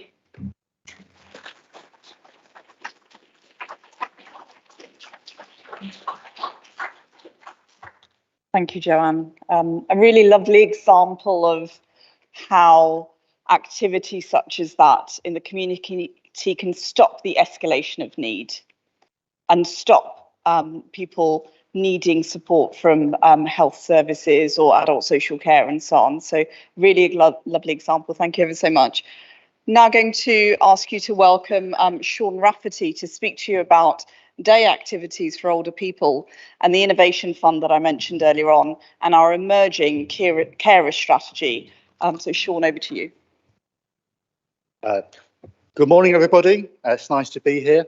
I'm Sean Rafferty, Assistant Director for Integrated Commissioning, and I work across both the Council and the ICB, some sort of multi-professional working across our health and care services. I'd like to talk to you today about carers, the importance of the Tackling Loneliness strategy for carers, and about the Innovation Fund, about how, together with some funding that we could all use, we can also sort of tackle loneliness. And I'd like to also sort of prioritise carers within all of that. So if you look at sort of carers in Bromley, the census that was taken a couple of years ago identified about 25,000 unpaid carers in Bromley. And what we actually mean by that, these are people who spend a significant part of their lives caring for another person who due to vulnerabilities, illness or other reasons, sort of do need that extra support. We probably think there's probably more closer to 30,000 carers in Bromley rather than 25,000. The reason being that the census took place at the time of the lockdown. As a result of that, quite a few of those sort of caring arrangements were broken down, so not everybody identified themselves. Also, lots of people don't identify themselves as a carer. They're just a family member helping out, you know, your mum, your dad, your brother, your sister, or you're helping out a neighbour. People don't call themselves carers. They just call themselves sort of friends or family members and things like that. Most carers are aged over 50, usually caring for a parent or a partner. We also have a number of young carers in Bromley as well. Very often a young person who might have a brother or a sister who has a disability, and because of that, the parents need to spend a lot of attention on that family member, and they also have a role to support their brother and sister as well. And again, these are sort of these young people play a very important role. And together, carers, they just really hold together our community, hold together families. They're really important people. Because the impact of caring on carers is that people have to juggle their lives. They have this caring responsibility, but also they need to sort of work this out. You know, they need to factor this alongside all their other responsibilities about sort of going to work, going to school, learning, and being part of the community. And so the impact of sort of caring on carers, there's a number of sort of facets to that. Sort of firstly, it can create some financial hardship. So in a survey we took last year, about 9% of Bromley carers said that the caring affected their finances in some way or other.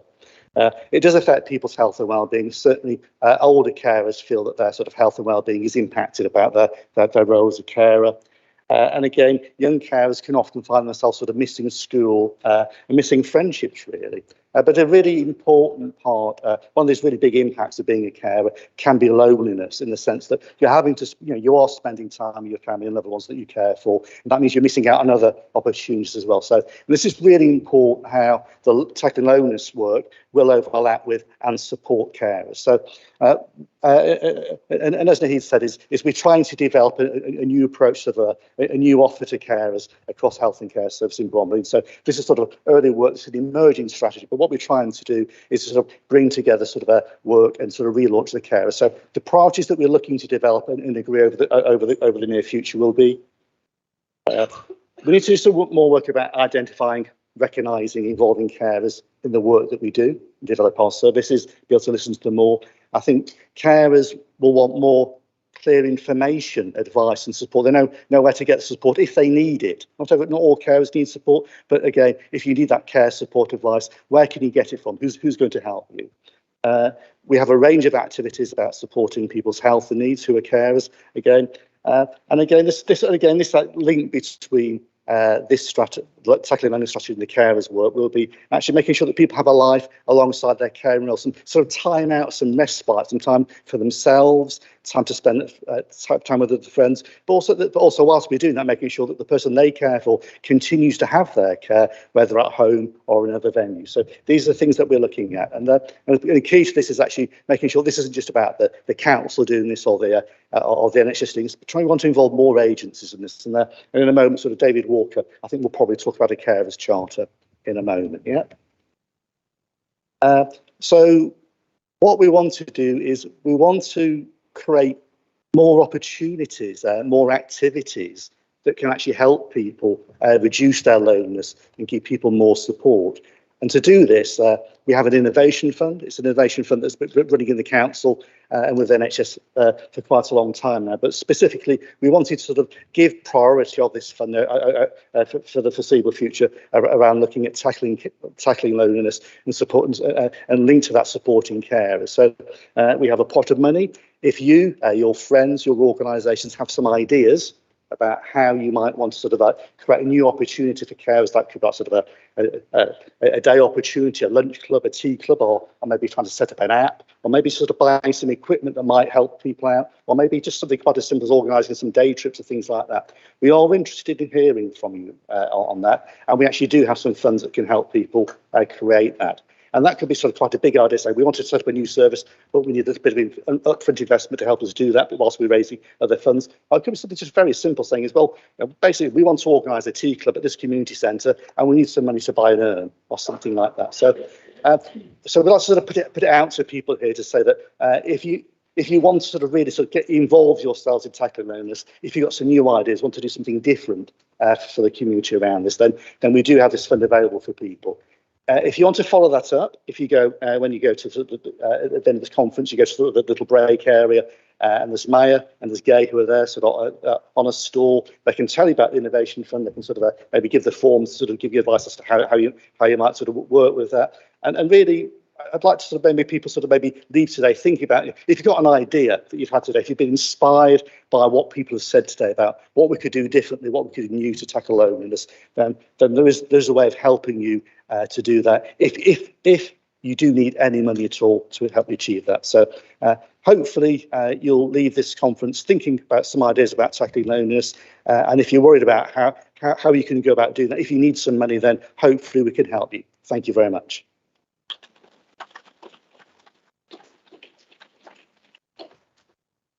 Thank you, Sean.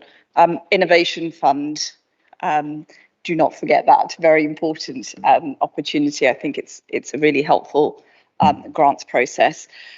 So our Bromley Well partners were in the market space. I hope you had an opportunity to speak to them then, but I'd also like to now invite David and Lorna to speak to you about adult and young carers.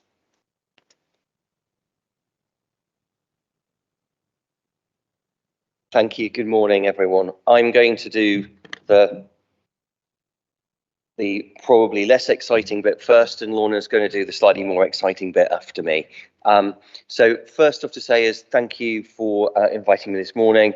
For those of you that don't know Bromley Well or BTSE, I'm the Chief Executive of Bromley Third Sector Enterprise. We're an organisation which delivers Bromley Well, which is a wellbeing service, a universal service in Bromley. If you have the next slide, please. We are a partnership of 4 of the largest local charities, Age UK, Mind, MenCap and Citizen Advice. And we deliver services across the borough. Last year, we helped over 12,000 Bromley residents directly with the support that we do. And since we started in 2017, we've helped over 35,000 Bromley residents to help improve their well-being, to help them to keep their independence. What we would like to just basically flag is that carers is a significant part of what we do, but it's by no means all. Through our single point of access helpline, which you can access via either telephone 6 days a week, via email, or through a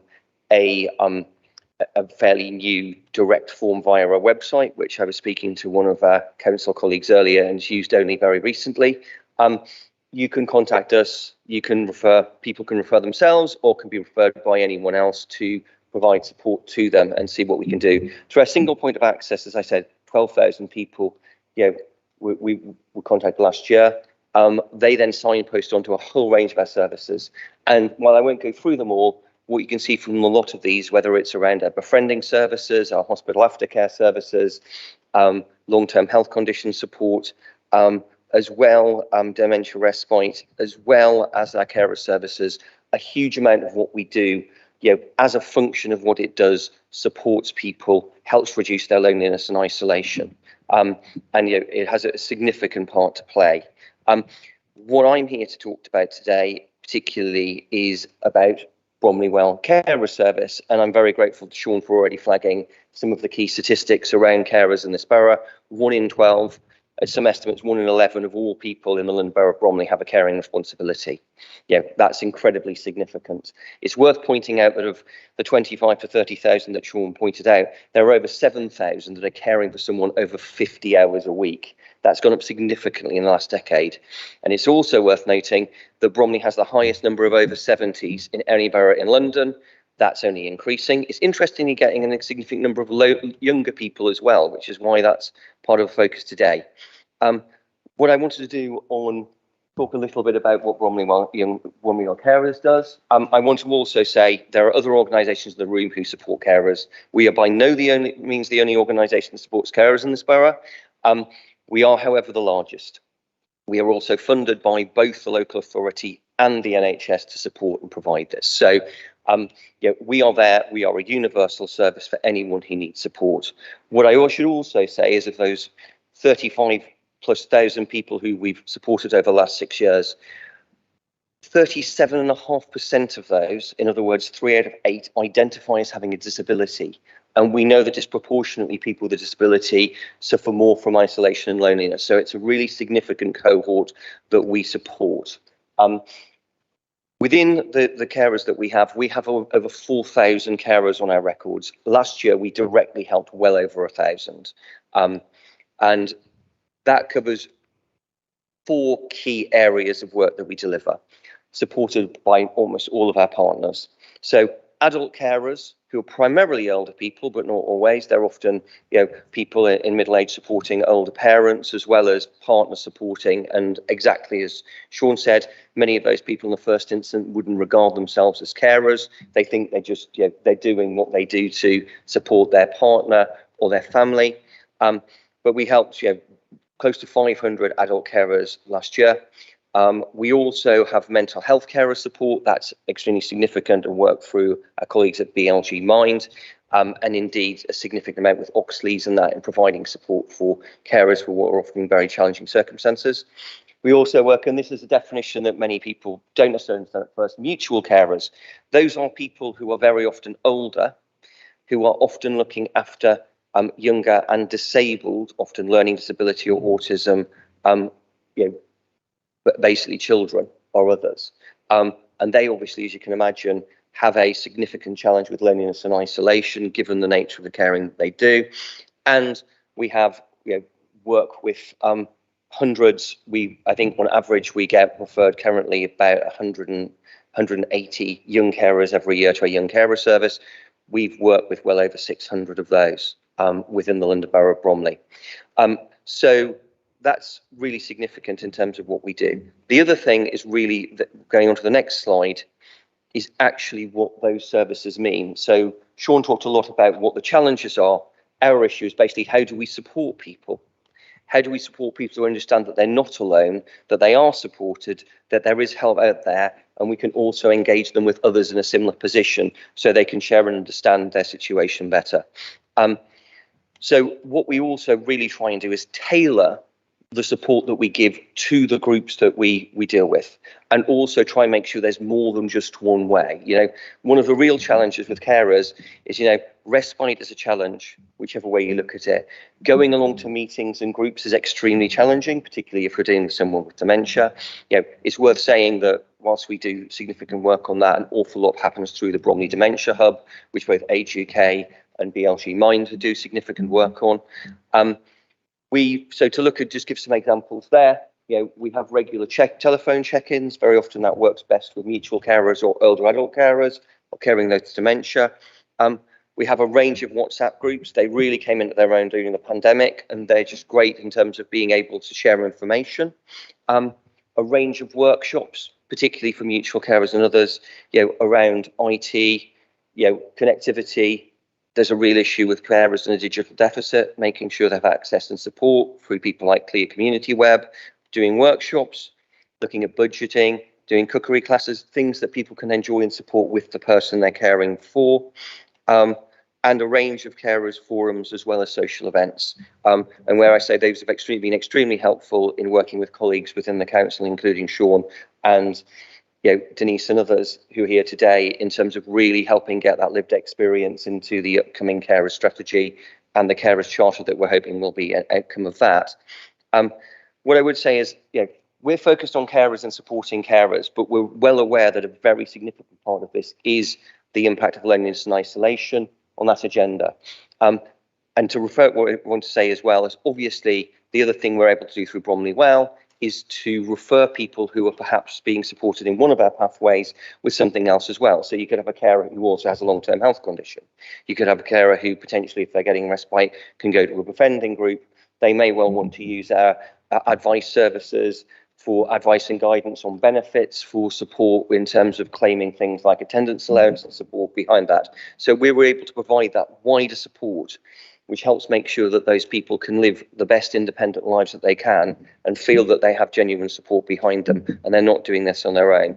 Because as we've already heard, the impact on something like unpaid carers, and I emphasise the word unpaid carers, in this borough is significant, both in terms of the well-being, in terms of the economy, and in terms of our health service. So it's really, really important.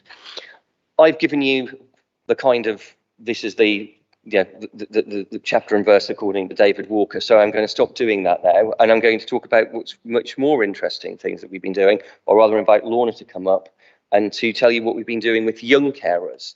Because one of the things, and do come up over, because one of the things, as I said before, is we try and make sure we match the support we provide to the appropriate group. And that's where we're really excited to tell you about, well, on the next slide, about what we've been doing supporting young carers through a Young Carers app. Thanks, Lorna. Hello, it's so nice to be here today. I've met a lot of you and obviously hopefully going to meet up with you again. I'm Lorna Hammer. I'm the Young Carers Coordinator at Bromley Well Young Carers. I'm here today to talk about our brilliant new app. We did have an app, but it wasn't very user-friendly. So why an app? I work with young people. They like apps. They like social media. They engage. They don't speak to people anymore. They like to be on their phones. So we created a fantastic steering group right from the age of 4. In fact, the youngest was 5, I think, right up to 19. They designed it. They told us what they wanted. They couldn't have everything. They wanted it to play games. We were like, no, we haven't got enough money for that. But we designed a fantastic app. If you have a little next slide, please, where they can log their feelings and talk about how they're feeling about me. Young carers, as it was touched on over there, can be isolated due to their caring role. They suffer from loneliness because they may not be able to go out with their friends as much because of their caring role. They're caring for someone at home. So this app does a couple of things. The important thing it does is the wellbeing aspect. Log My Feelings is a really quick sliding scale. How do I feel today? Am I happy? Am I sad? Am I angry? Am I frustrated? Really quick, and they can build up a log of how that is. So if I see a young carer in 3 months' time and they've done one of these, I like to say to them every couple of weeks, but it's an active process trying to get them to do it. We can sit down and think, okay, on a Monday, you're always feeling sad. What can we do about that? What strategies can we put in place? How can I help you at school? The About Me section is a bit longer. It's 5 questions that were developed by young carers themselves. They don't like long words. They just wanted, do I go to school every day? How do I feel today? It's like a little mental health diary. It's brilliant. And they're really engaging with that. And they like the fact that they can look at their past results, like I say. So that's fantastic. And the next slide. The way, I don't know if you can see that. Yes, you can see it up there. So the other aspects of it, it's got an activities calendar where all of the activities are loaded up there. We send out a little reminder saying, hey, have you signed up for this? This empowers young people to look on the app and think, and go to their parent or guardian who are very busy. We're all busy. If they don't see the email, the young carer can go to their parent or guardian at home and say, actually, I'd like to do this. So they are in control of how they engage with us. It's got a brilliant forum. The forum is the best bit when they're with us at an activity. Selfies. Anyone do selfies here? Young carers love a selfie. So we're at a forum. We do lots of fun things. And in that, they can upload a selfie, talk about it. Like in the last forum we had about 30 young carers at Station Road at Bromley Bank up there. And they were taking selfies and writing down, I'm having the best day ever. This is great. I'm making new friends. lovely. So it's a really nice place for them to feel connected, and they can ask questions on it. You know, oh, I've got a problem with my brother keeps having meltdowns. Anyone know how I can support? So they can chat to each other. It's not live, it's monitored, but they can ask questions and really, really be in touch with other young carers who are in exactly the same position as them. So it's a fantastic tool. What else is there? Yeah, they can, how can we help you? They can contact myself and my colleague Hannah, the young carer support worker. Yeah, it's been a brilliant tool. The other thing we have, that's the last slide there, but 16 plus, they're a different age to engage with, 16 to 19. We've got a brilliant WhatsApp chat group. And again, young people, they just want a WhatsApp. I put in all the time different things about there's this opportunity, there's that opportunity, come here, go there, and they love that. So that's a really another way that we can tackle the loneliness that they may feel. And they're all in it and they can all talk to each other as well. And it's quite fun. Sometimes Hannah and I joke that we might put a WhatsApp in and it just gets completely aired. No one responds at all. So me and Hannah are having a conversation. Oh, that's a good idea, Lorna. Oh, yeah, that's great, Hannah. No one else is replying, but sometimes they do, which is fantastic. And that's it. We run activities, workshops. We're a great service. I have spoken to a lot of you today, and I'm already going to come to a couple of your venues to speak about the young carers. There's a lot of hidden young carers, and we need to find them. In the latest census, 248 young carers were with schools are declared, which is quite frankly astonishing, because there are far more young carers in the community than that. We need to find them, and I am prepared to come and speak to any of you guys, churches, spoke to a lady there earlier, anyone, to try and find those hidden young carers. Okay, thank you very much.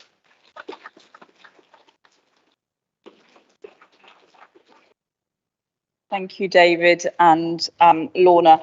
I'm running sort of 10 minutes behind, but I hope that you do not mind the indulgence. These are such important subjects to be talking about, and carers are something very close to my own heart. So I thank you for the work that you're doing. I'm going to invite Helena back to speak to us a little bit more about what we're doing with young people. Thank you, Nahid.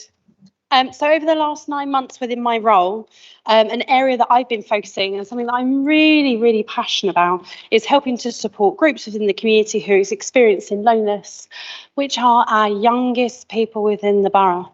So we've done some really fantastic things, which I'm going to talk to you about the pictures on this screen, around intergenerational projects with our schools, our Bromley Children's Project, and My Time Actives Arts Train school programme as well.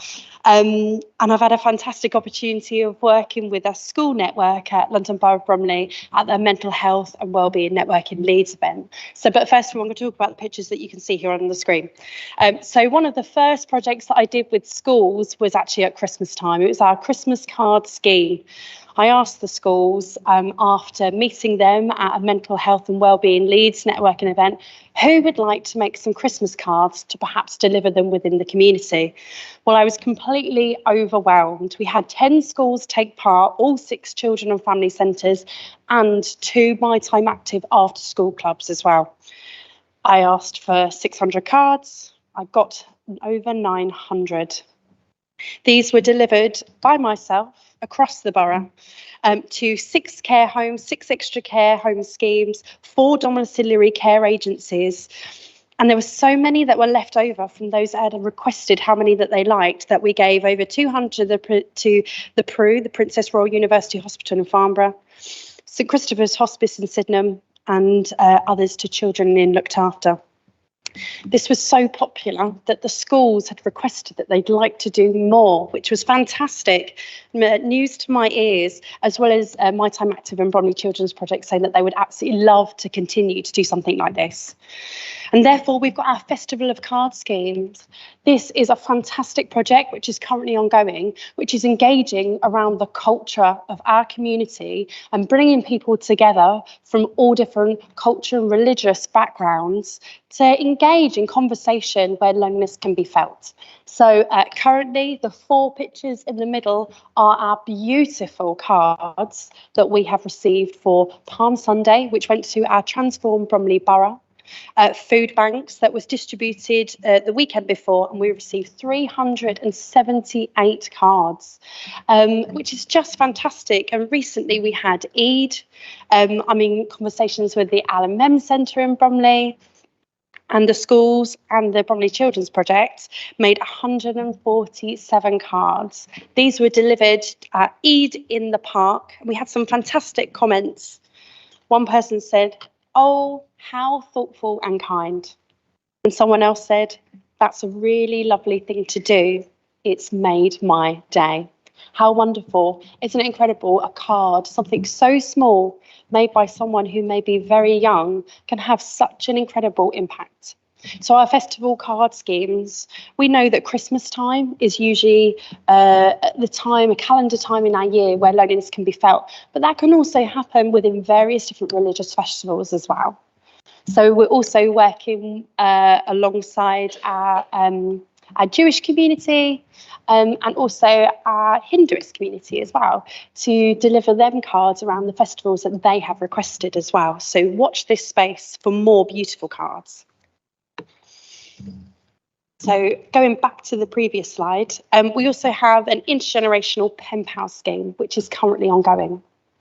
So various schools wrote to me and said that they'd like to do something more than just the cards. They'd like to interact with people and connect with older people who may be experiencing loneliness and social isolation, if they perhaps have a very small network or perhaps do not have anyone that they see often. We've connected 5 schools with various different people from our creative support and also Home Instead, one of our domiciliary care agencies. And so far, we've had some fantastic feedback. I got a call from one of our domiciliary care agencies that said, "We've received our first letter." And she said that the gentleman that received it is absolutely ecstatic and it's completely made his day. Again, something so small, which has such big impact. And it's brilliant that we are connecting our school children, some of the youngest, to our very oldest in the community, to share stories and insight and learn from each other. This is a fantastic project which is helping children to increase their written skills, but also to help older people to gain the confidence to perhaps call Bromley Well, or look at going to a community group or asking for help and assistance should they feel that they need to. This project is ongoing and it will come to the end towards October, where we will be celebrating Silver Sunday together by bringing in everybody who's been part of that project, parents, guardians, teachers, those our recipients that we're writing to, their carers and their organisations as well, to have a celebration to end that project altogether. And finally, the picture that you can see with all the children jumping up in the air with their books on the previous slide, that is World Book Night. So after our Tackling Loneliness Action Group came together, somebody had mentioned about World Book Night, and I thought I'll Google this and see what it's about. And it's from an organisation called the Reading Agency.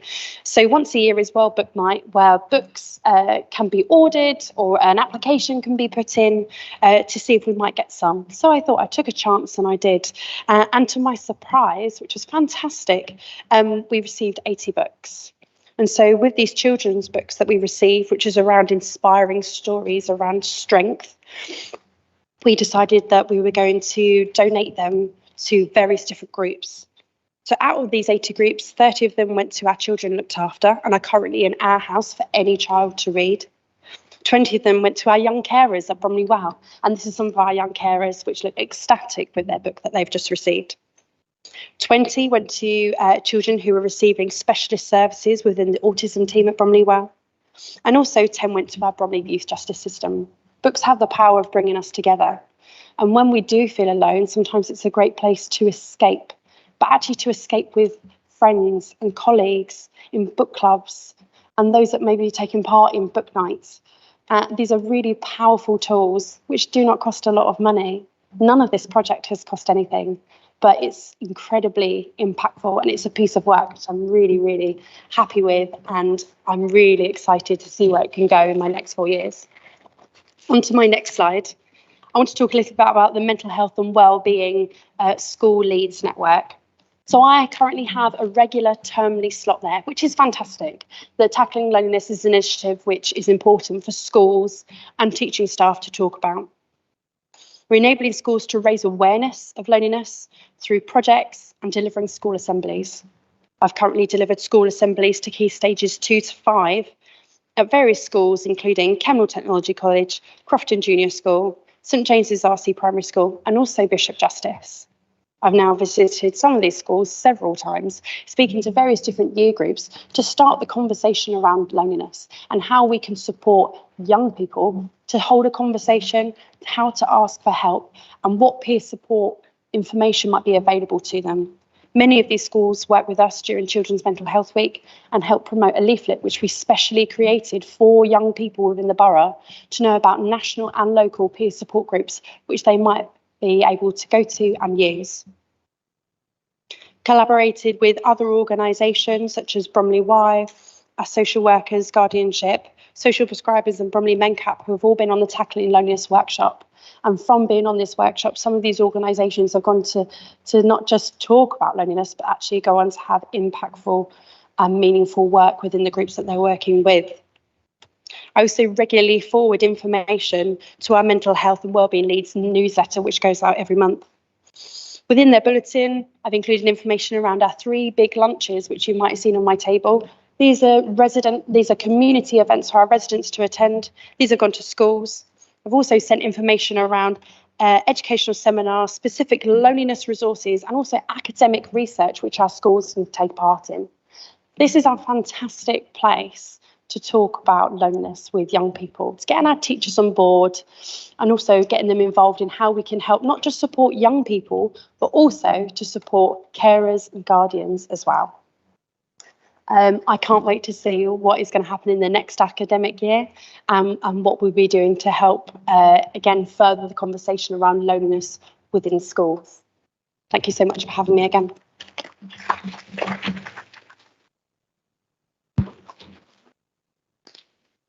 I hope you're picking up the thread of the speakers that we've pulled together. The idea being that small and big things matter. Collectively, all of these initiatives are making our residents and our young people less lonely.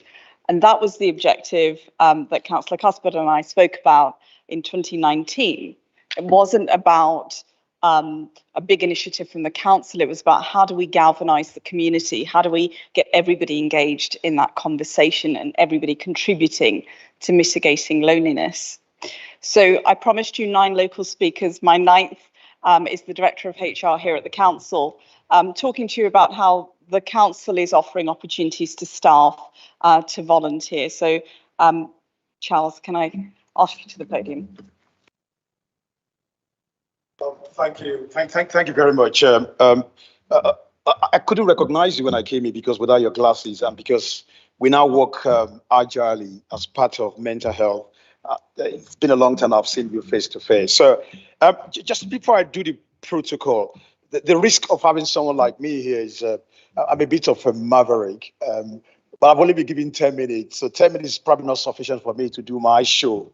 Because normally I will have criticized you. I wanted to go out and you'll be, because my first name is Charles, you'll be shouting, Charlie, Charlie, and rocking chairs about. But here we are. But my late mother is looking at me and says, Charles, behave yourself. One of the things she told me was always respect people who represent the monarchy. So she'll be very upset that I'm not paying respect to Mr. Mayor. So good afternoon, sir, and good afternoon, cabinet members who are here. Good afternoon, senior colleagues, other colleagues, and all the colleagues who are here. I welcome you to LBB. I deliberately choose LBB because I'm going to test you later what LBB stands for. It's absolutely quite important. And every time I stand in this august chamber, I feel a sense of pride. Who knows, one day I might be the mayor of Bromley, the councillor of Bromley. Don't laugh, you know, it's possible. So I might be the first black mayor of Bromley Council, and I'll be excited. But the chance of that happening is very, very slim because I'll probably have to buy this 5 million, 2 million property in Bromley. And currently I live in Luton. So you can imagine it's a far cry from Luton to get into Bromley. And on that note, so if I welcome you here, one of the things we do, which is quite important to mental health and volunteering, which I've been asked to speak about, is the tradition of our boss, Ade Adetosoye. Every time he comes to every gathering, every conversation, he starts by saying thank you. So thank you very much for sparing your afternoon, a very lovely day to be with us. And I'll probably end up with thank you. That's a tradition. It's absolutely important to mental health. The two words thank you shouldn't be that difficult. I'm not quite sure whether I'm qualified to speak in a professional or occupational capacity, but what I do know on a personal basis, this is a subject which is very close to my heart, and I'll share with you in terms of volunteering. So I told you I live in Luton. I call it Lee Grave. Lee Grave is a bit posher than Luton. So we all like to embellish where we live at times, and so I say I live in Lee Grave, which is the outskirts of Luton. I belong personally to a group called Neighbors Together.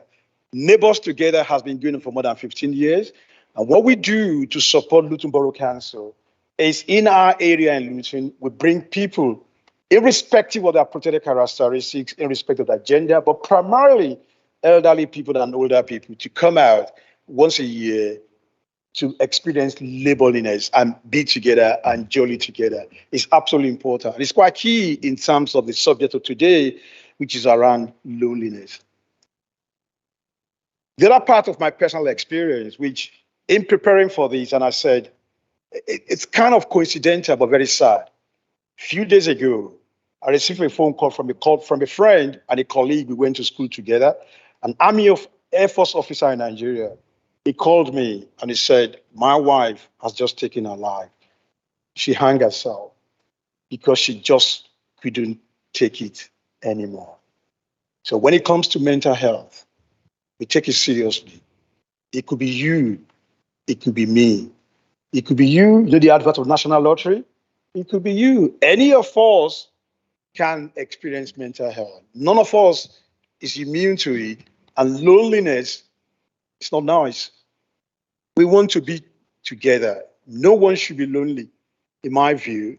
In the context of what I do occupationally for Bromley Council, as your Director of HR, Public Affairs and Customer Services, none of our staff should feel lonely.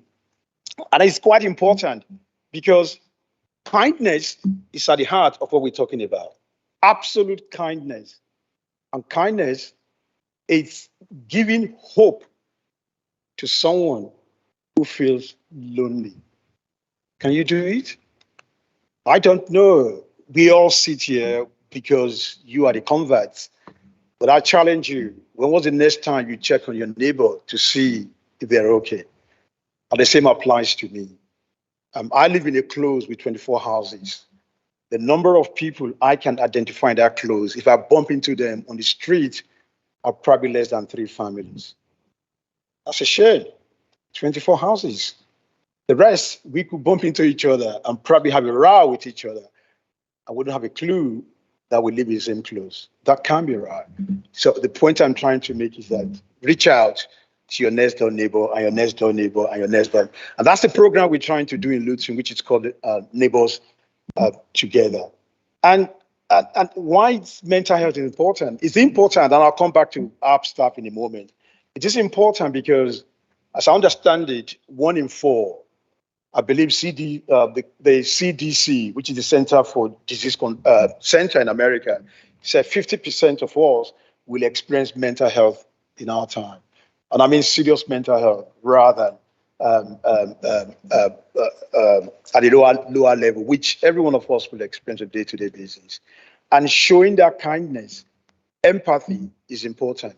In the context of Bromley Council, I stand before you, if you work for Bromley Council, or if you got relatives who work for Bromley Council, or we're looking for qualified social workers, and Councillor Diana Smith will ask me to put a plug in for that. And so if you know, tell them to come and work for LBB. And if you think LBB stands for London Borough of Bromley, you are in the wrong venue. This stands for London Best Borough. We are London Best Borough for a reason. Because we create a dream organization. In a dream organization where everyone, irrespective of their difference, whether difference to do with race or gender or mental health, has a place and will be valued. We encourage people, chin up, chest out, and be proud that you are different. Absolutely. And the program I'm going to use a framework. to bring home our commitment to mental health and supporting our staff. And I call it care. Isn't that appropriate in the context of loneliness and mental health care? Where the C stands for compassion, not sympathy, empathy, compassion, understanding.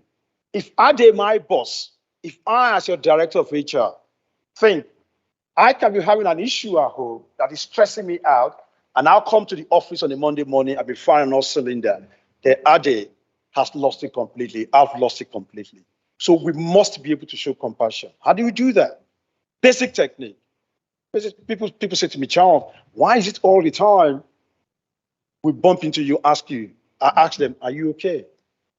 It gets me into trouble at times. Not trouble, it means that somebody will open up to me on issues. But it's absolutely important because stress and mental illness, at times, you don't know unless you ask. You don't know what I'm experiencing, what I'm going through, unless you ask. Do you care to ask that question? Are you okay? It's up to that person if they want to open up. But if you create an environment that people feel able, they will do. And I hope in Bromley Council, we do. We do because we say to our staff, there's always one person you can talk to. There might be several, but there has to be one person. Your colleague, your manager, your trade union rep, your staff rep, the chief executive who runs a one-to-one, or anyone in the organization. Just talk to someone because that might be the beginning of finding a solution to our issue. And it's not rocket science. You don't have to be a psychologist or a psychiatrist to do that. I generally come across as a very bubbly, energetic person. I come in on a Monday morning and Ade sees my demeanor has changed. And he couldn't even be bothered to ask me, are you all right? So that's quite important to ask. So care, which C stands for compassion, action. What actions are we putting in place to ensure our staff? We have a whole range of programs, which time doesn't permit me to go into, but we have what is called the OK campaign. We say to staff, it's okay to say something to you. It's okay to do what you want to do. We offer employee assistance program to all our staff. And it doesn't just apply to staff, it applies to friends and families of staff. And it's confidential 24/7 on the go. You can access it at home, on the bus, on the train, anywhere. And you don't have to ask for your manager's permission. You've got a code, all they will ask you is the code, and you work for LBB, and they will give you that support. Additionally, we do provide occupational health support to staff if required. We also provide what we call a telephone lottery. We randomly match people together so that they can talk to each other. Councillor Arthur, who was the previous cabinet member for resources, took part in it, and he found it quite interesting. I was randomly matched to a colleague I've never met before. It was amazing how we then develop professional relationship out of that going forward. R is the reassurance. The reassurance that no one will embarrass anyone from experiencing mental health. Because if you do, my mother said to me, when you point an accusing finger at someone, remember at least 3 are pointing at you. Who is to say you are not experiencing? Who are you to judge someone because of their mental health? We take people on their ability, not because of their disability or ill health. It's absolutely important. And the E of the care is example. There are loads of examples of supporting colleagues in this organization. We do have employees who have mental disability, neurodiversity. We support in the organization. And some of them, I don't want to embarrass them, we've supported them in so much they hold responsible positions in the organization, which is why I said that it is about someone's ability, not about their disability. That is the case. So I just genuinely believe that London-based borough, and it's for a reason, and because we believe our staff are our greatest assets. It might sound like a cliche, but that's the reality. Nothing gets done in local authority without people. Yes, you can have the technology, you can have the money. We rely on you and I, the people in the organization, over 2,000 of us, to deliver. And therefore, staff are like beauties. You look after them physically, you look after them mentally. If you don't, because they are like beauty, someone somewhere will be telling them, I love you. I love you. You don't care. You know what happens? they will leave. Just because the same way, if I don't say I love you to my partner regularly, she will leave me for my neighbor. If we don't look after our special jewel in Bromley Council, they will go to our noisy neighbor. I hope nobody from Bexley here. Our noisy neighbors are Bexley and Croydon. Thank you very much.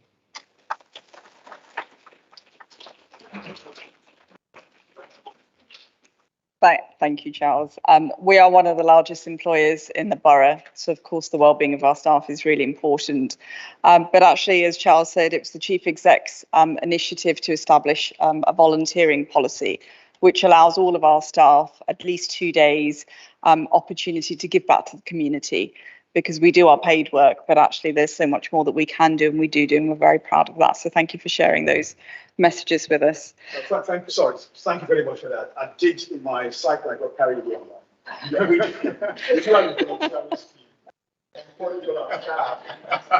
So 2 days for any voluntary scheme of that. We can do more than we can do 2 days, but minimum of 2 days.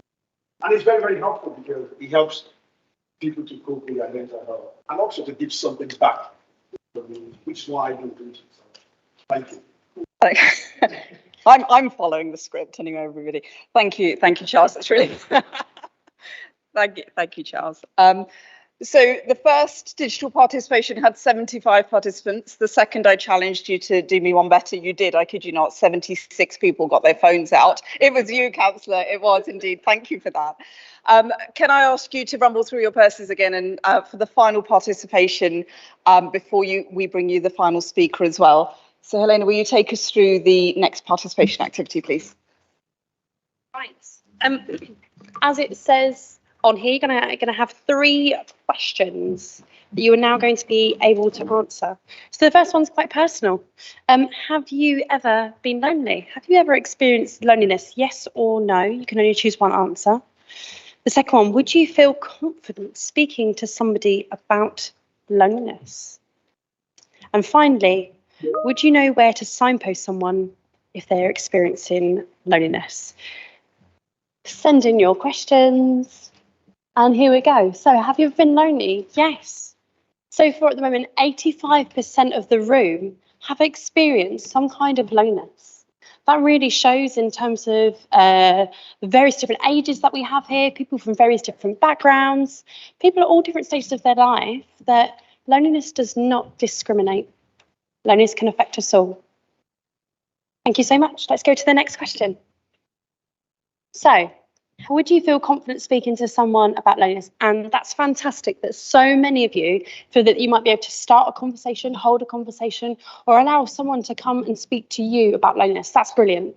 If perhaps you're not sure or you're not, then come onto our Tackling Loneliness workshop. We can help give you a bit more information around what loneliness is, who might be affected, what the impacts of that loneliness is, and how to support them through a conversation and the various different resources, some of which are here, some of which aren't, within Bromley. Next slide, please. And last of all, would you know where to signpost someone to? There are so many different people here today in the marketplace, help to support you, residents that you might work with, yourself, your colleagues from your organisation. It's brilliant that so many people know where they might be able to signpost someone to. But if you don't, please, I urge you to pick up as many leaflets as possible from the marketplace to share with your organisations, residents, colleagues, whoever it might be, post on social media to really get us start talking around loneliness and helping to support those in our community which need that support most and more than ever. I am here to ask any questions throughout the day. Again, the Tackling Loneliness workshop, a free 1.5-hour workshop, really helpful in signposting you to where you might be able to get some support for yourself, your family and others that you're working with. Thank you so much for participating in our interactive tools today.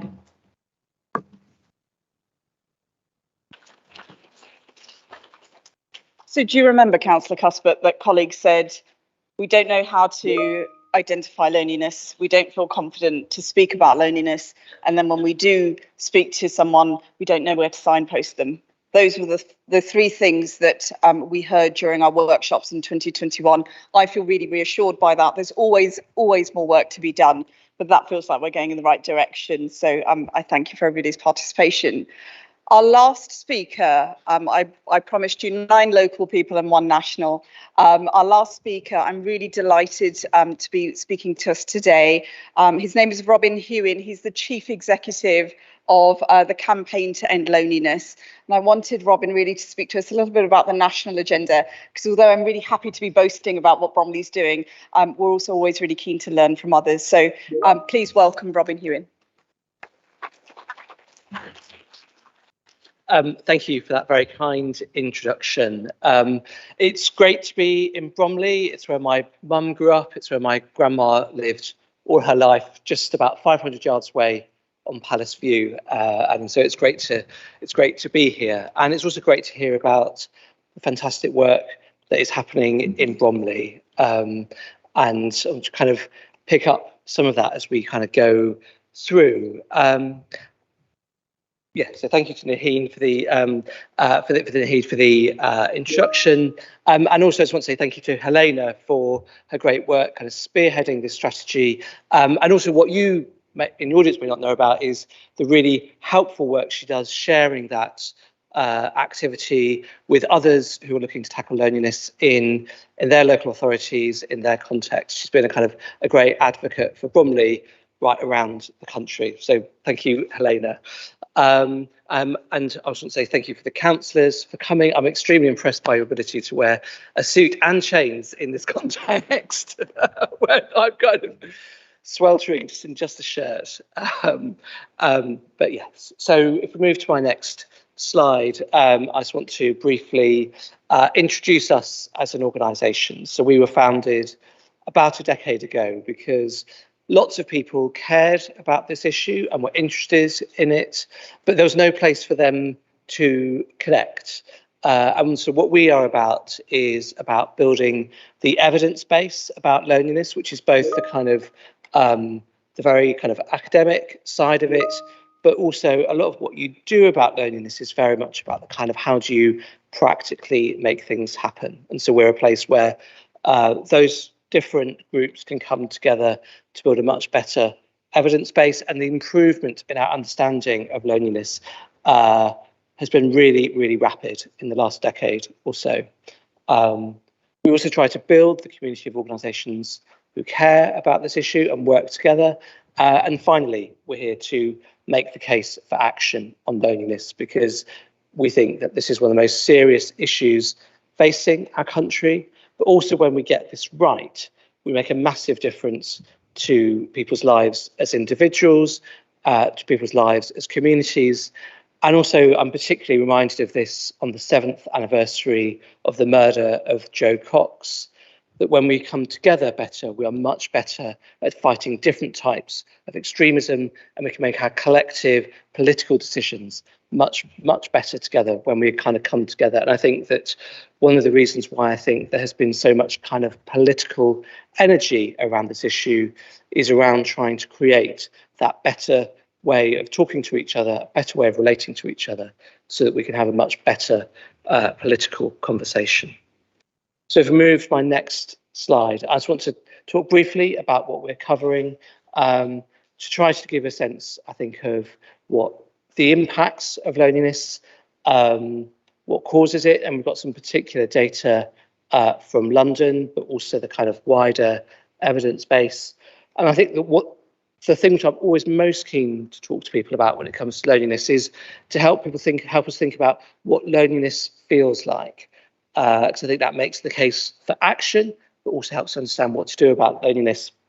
And finally, and it's obviously something which you will know well, given the fantastic strategy and implementation of your work in loneliness and Bromley, about the value of a strategic approach, which I'll try and do pretty quickly so that we're not holding up from lunch.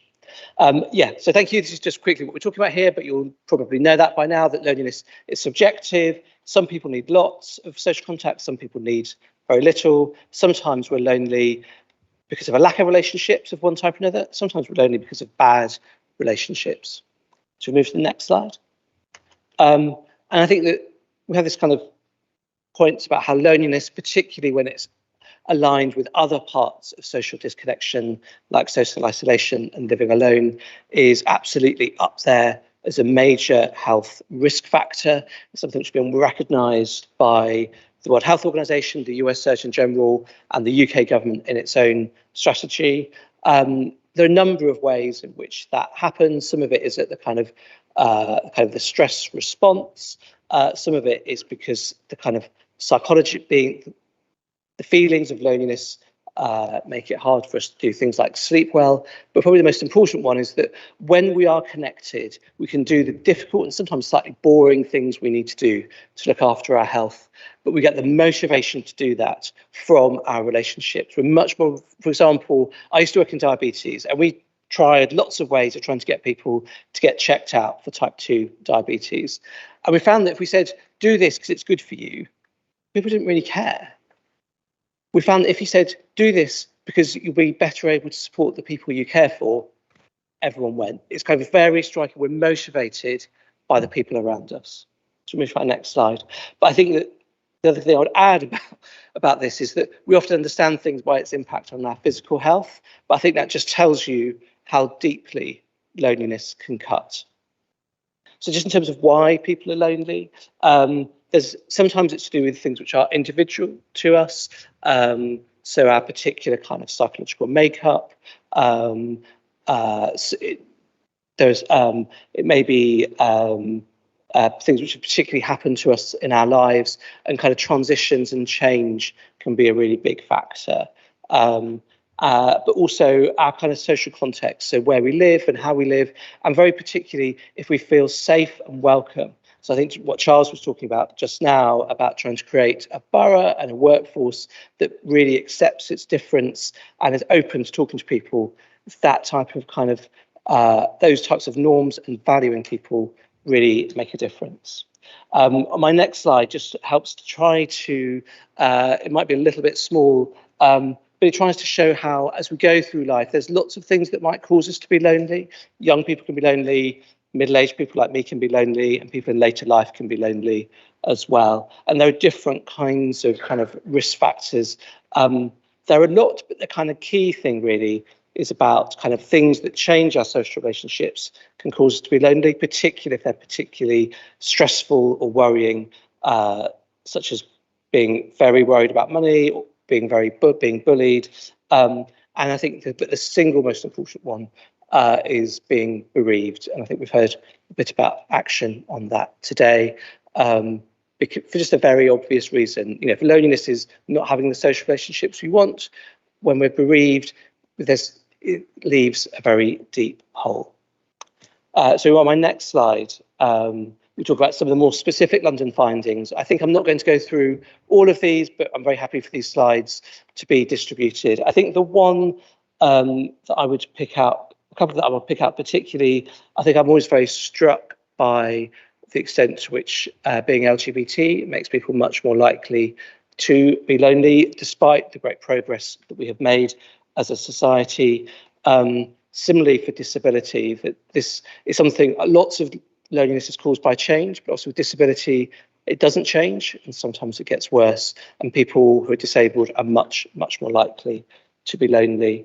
And with ethnicity, it's a kind of complicated picture, but certainly it's higher in some groups, but with a particular finding that our first year in London can be a really lonely year because of the amount of change that's involved. It can feel like a very overwhelming place. And so helping to create the welcoming types of spaces that you're trying to do in Bromley absolutely speaks to that. And I think probably many of us who might have moved to London at one point or other in our lives can probably, I think, relate to that being a big shift. So if we move on to my next slide, similarly, you can catch up with these, but I think these might get in the way of lunch if I go through all of them in too much detail. So if we move to the next slide. So what I just want to talk about here was about the psychology of loneliness and how loneliness makes us feel. So this isn't just some random words we've brought up. These are from the academic evidence base about how people talk about feeling lonely. And you can see these are very powerful emotions. And the key thing about them, and if we move to my next slide, this brings us out more, they affect how we understand our social situations. So, for example, at an event like this, if we're not feeling lonely, you're going to go along, you're going to meet people, it will be nice, you go home and you kind of get on with your day. If we are feeling lonely, the prospect of coming into a group of people you don't know can feel really overwhelming. When we're here, we're likely to be much more alive to things not going quite right. We might feel much more self-conscious, or if someone, say, wanders off to get a drink, we might think, was that me? Was that, or how could they be so mean? Or that, these types of things can really bubble up in people's minds. And then afterwards, they may be kind of dwelling and churning on these thoughts as well. And so, yeah, so my next slide brings this out. So you can have this kind of downward spiral where, because social interactions become so much less pleasurable and so much more stressful, people withdraw from them. And sometimes people might do that physically and become kind of more, particularly if they're older, they might be able to become quite reclusive. But if we're younger and still have to carry on going out to work and so on, we can just withdraw emotionally from those around us. And there's very interesting findings about how loneliness in the workplace can have real impacts on productivity because of that kind of withdrawal and stress. So my next slide, I think I want to get into something which just brings that out. So this is someone who absolutely wants to engage, but there's a kind of a catch-22 happening for this person. And it just stops them. And it really kind of, I think it strikes out, and I think it goes to the core of why it's important that we have these services, because we can't just presume that if someone's lonely, they'll sort themselves out, because actually that's what they're feeling like. And either if we can do it in our personal lives or in the more organised way that we're seeking to do here, we can really make a very big difference to people and help them to really kind of get back into the rhythm of social life. I'm not going to go through, my next slide brings out some of the ways in which we think we can do this. And we have a kind of an overview on my next slide, which I often like to dance around and point at bits, but I don't think I can quite do that here. But you can see this is from the point of view of someone who's lonely, the kinds of services they need. And I think you can very much see some of those reflected in the conversations that we've been having here, whether it's about the cafe and the PCN, which is about finding and reaching people, whether it's about, I think I'm very struck by the work with young carers and the way in which they're being supported through technology to reach each other and provide that peer support and the support from the more organised services as well. And it's brilliant to see the work of the Innovation Fund in trying to find better ways of supporting carers, which is a big risk factor for loneliness. Similarly, you can see on here, there's a kind of, we think that there's this kind of gateway infrastructure, lovely bit of jargon there, sorry about that. But obviously, Bromley strategy is about the importance of the social infrastructure for bringing people together, which is absolutely what we mean by that. Those different places for people to connect, different places for groups to be able to put on activities. And similarly, you can see how digital through the single point of access can help people to find what they're looking for. Which is not to say there are no issues in relation to social media. It can absolutely drive loneliness, particularly through bullying and social comparison.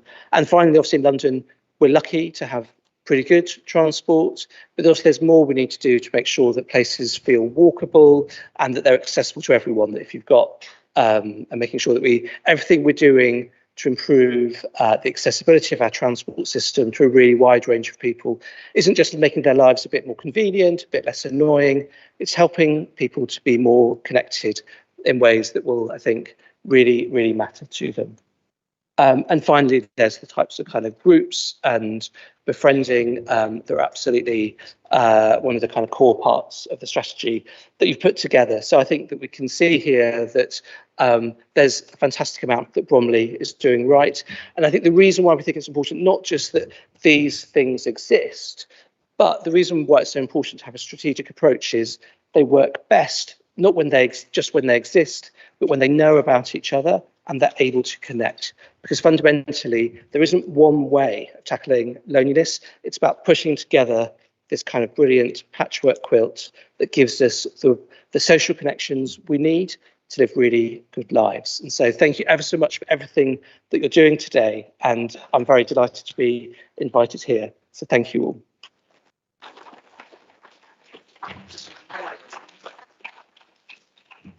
Thank you, Robin, and we've been delighted to have you here. So thank you on behalf of Borough. So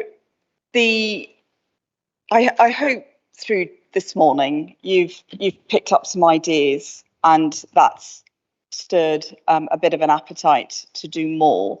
During the break, the Borough Commander for the Fire Service spoke to me.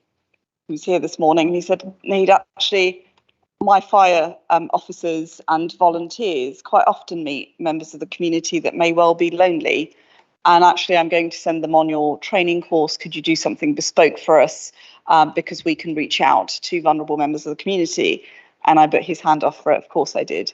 So I hope that you've all been sitting there thinking about different ways of working with the community as well to tackle loneliness. We will be circulating the slides to all delegates that have attended today, but the final word today will not be mine. It will be from the gentleman who actually initiated the discussion in 2019. The leader of Bromley Council started the conversation in 2019. He feels very passionately about the subject. I'm very grateful for his champion and for ensuring that we are all collectively doing something about this. So could you give a warm welcome for the closing remarks to the leader of Bromley Council, Councillor Colin Smith.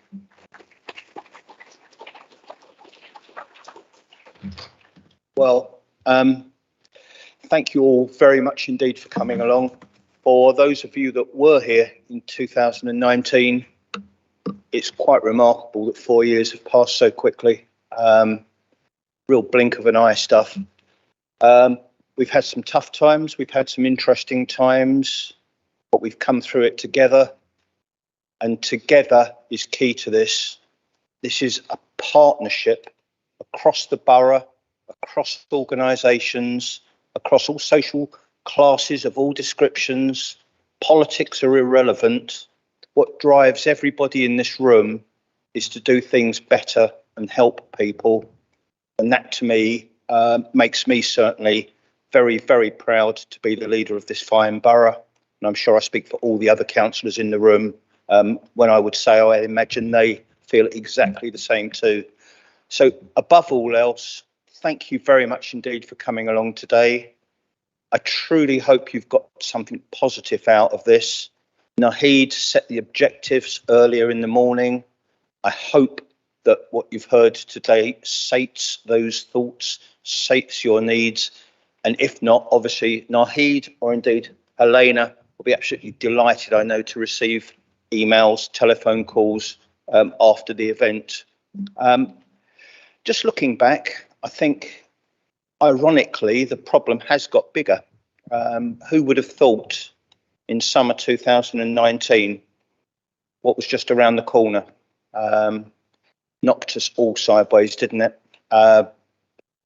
Dreadful, the worst experience, I think, in our entire lifetimes. Hopefully it stays that way now as well. We don't need anything like that again. But the mental health issues in particular that COVID has inflicted on top of everything else is going to be a big story, I think, in years going forward.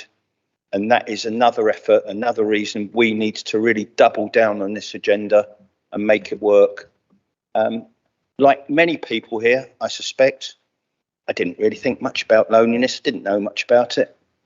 Never really crossed my mind until an event happened in my family life.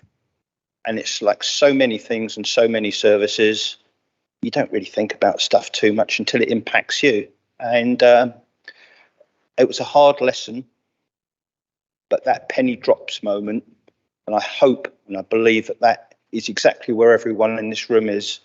It is the most awful thing being lonely, no matter what age you are, what job you're doing. I get lonely at times, you know. Being leader of the council is not always fun, but seriously, it can affect anybody: work colleagues, members of your family, your next door neighbour. So let's all please just go that little step extra. Let's care a little bit more, perhaps be a little bit kinder on occasions where we're short of time, short on temper. Let's help people and let's make Bromley a place we truly strive to try and ensure that no single person is left behind and feels lonely. It's a very big ask, but if we all stick at it and work together, I'm sure we can get a very long way down that road. So thank you for coming. Have a great afternoon and a safe journey home as well. Thank you.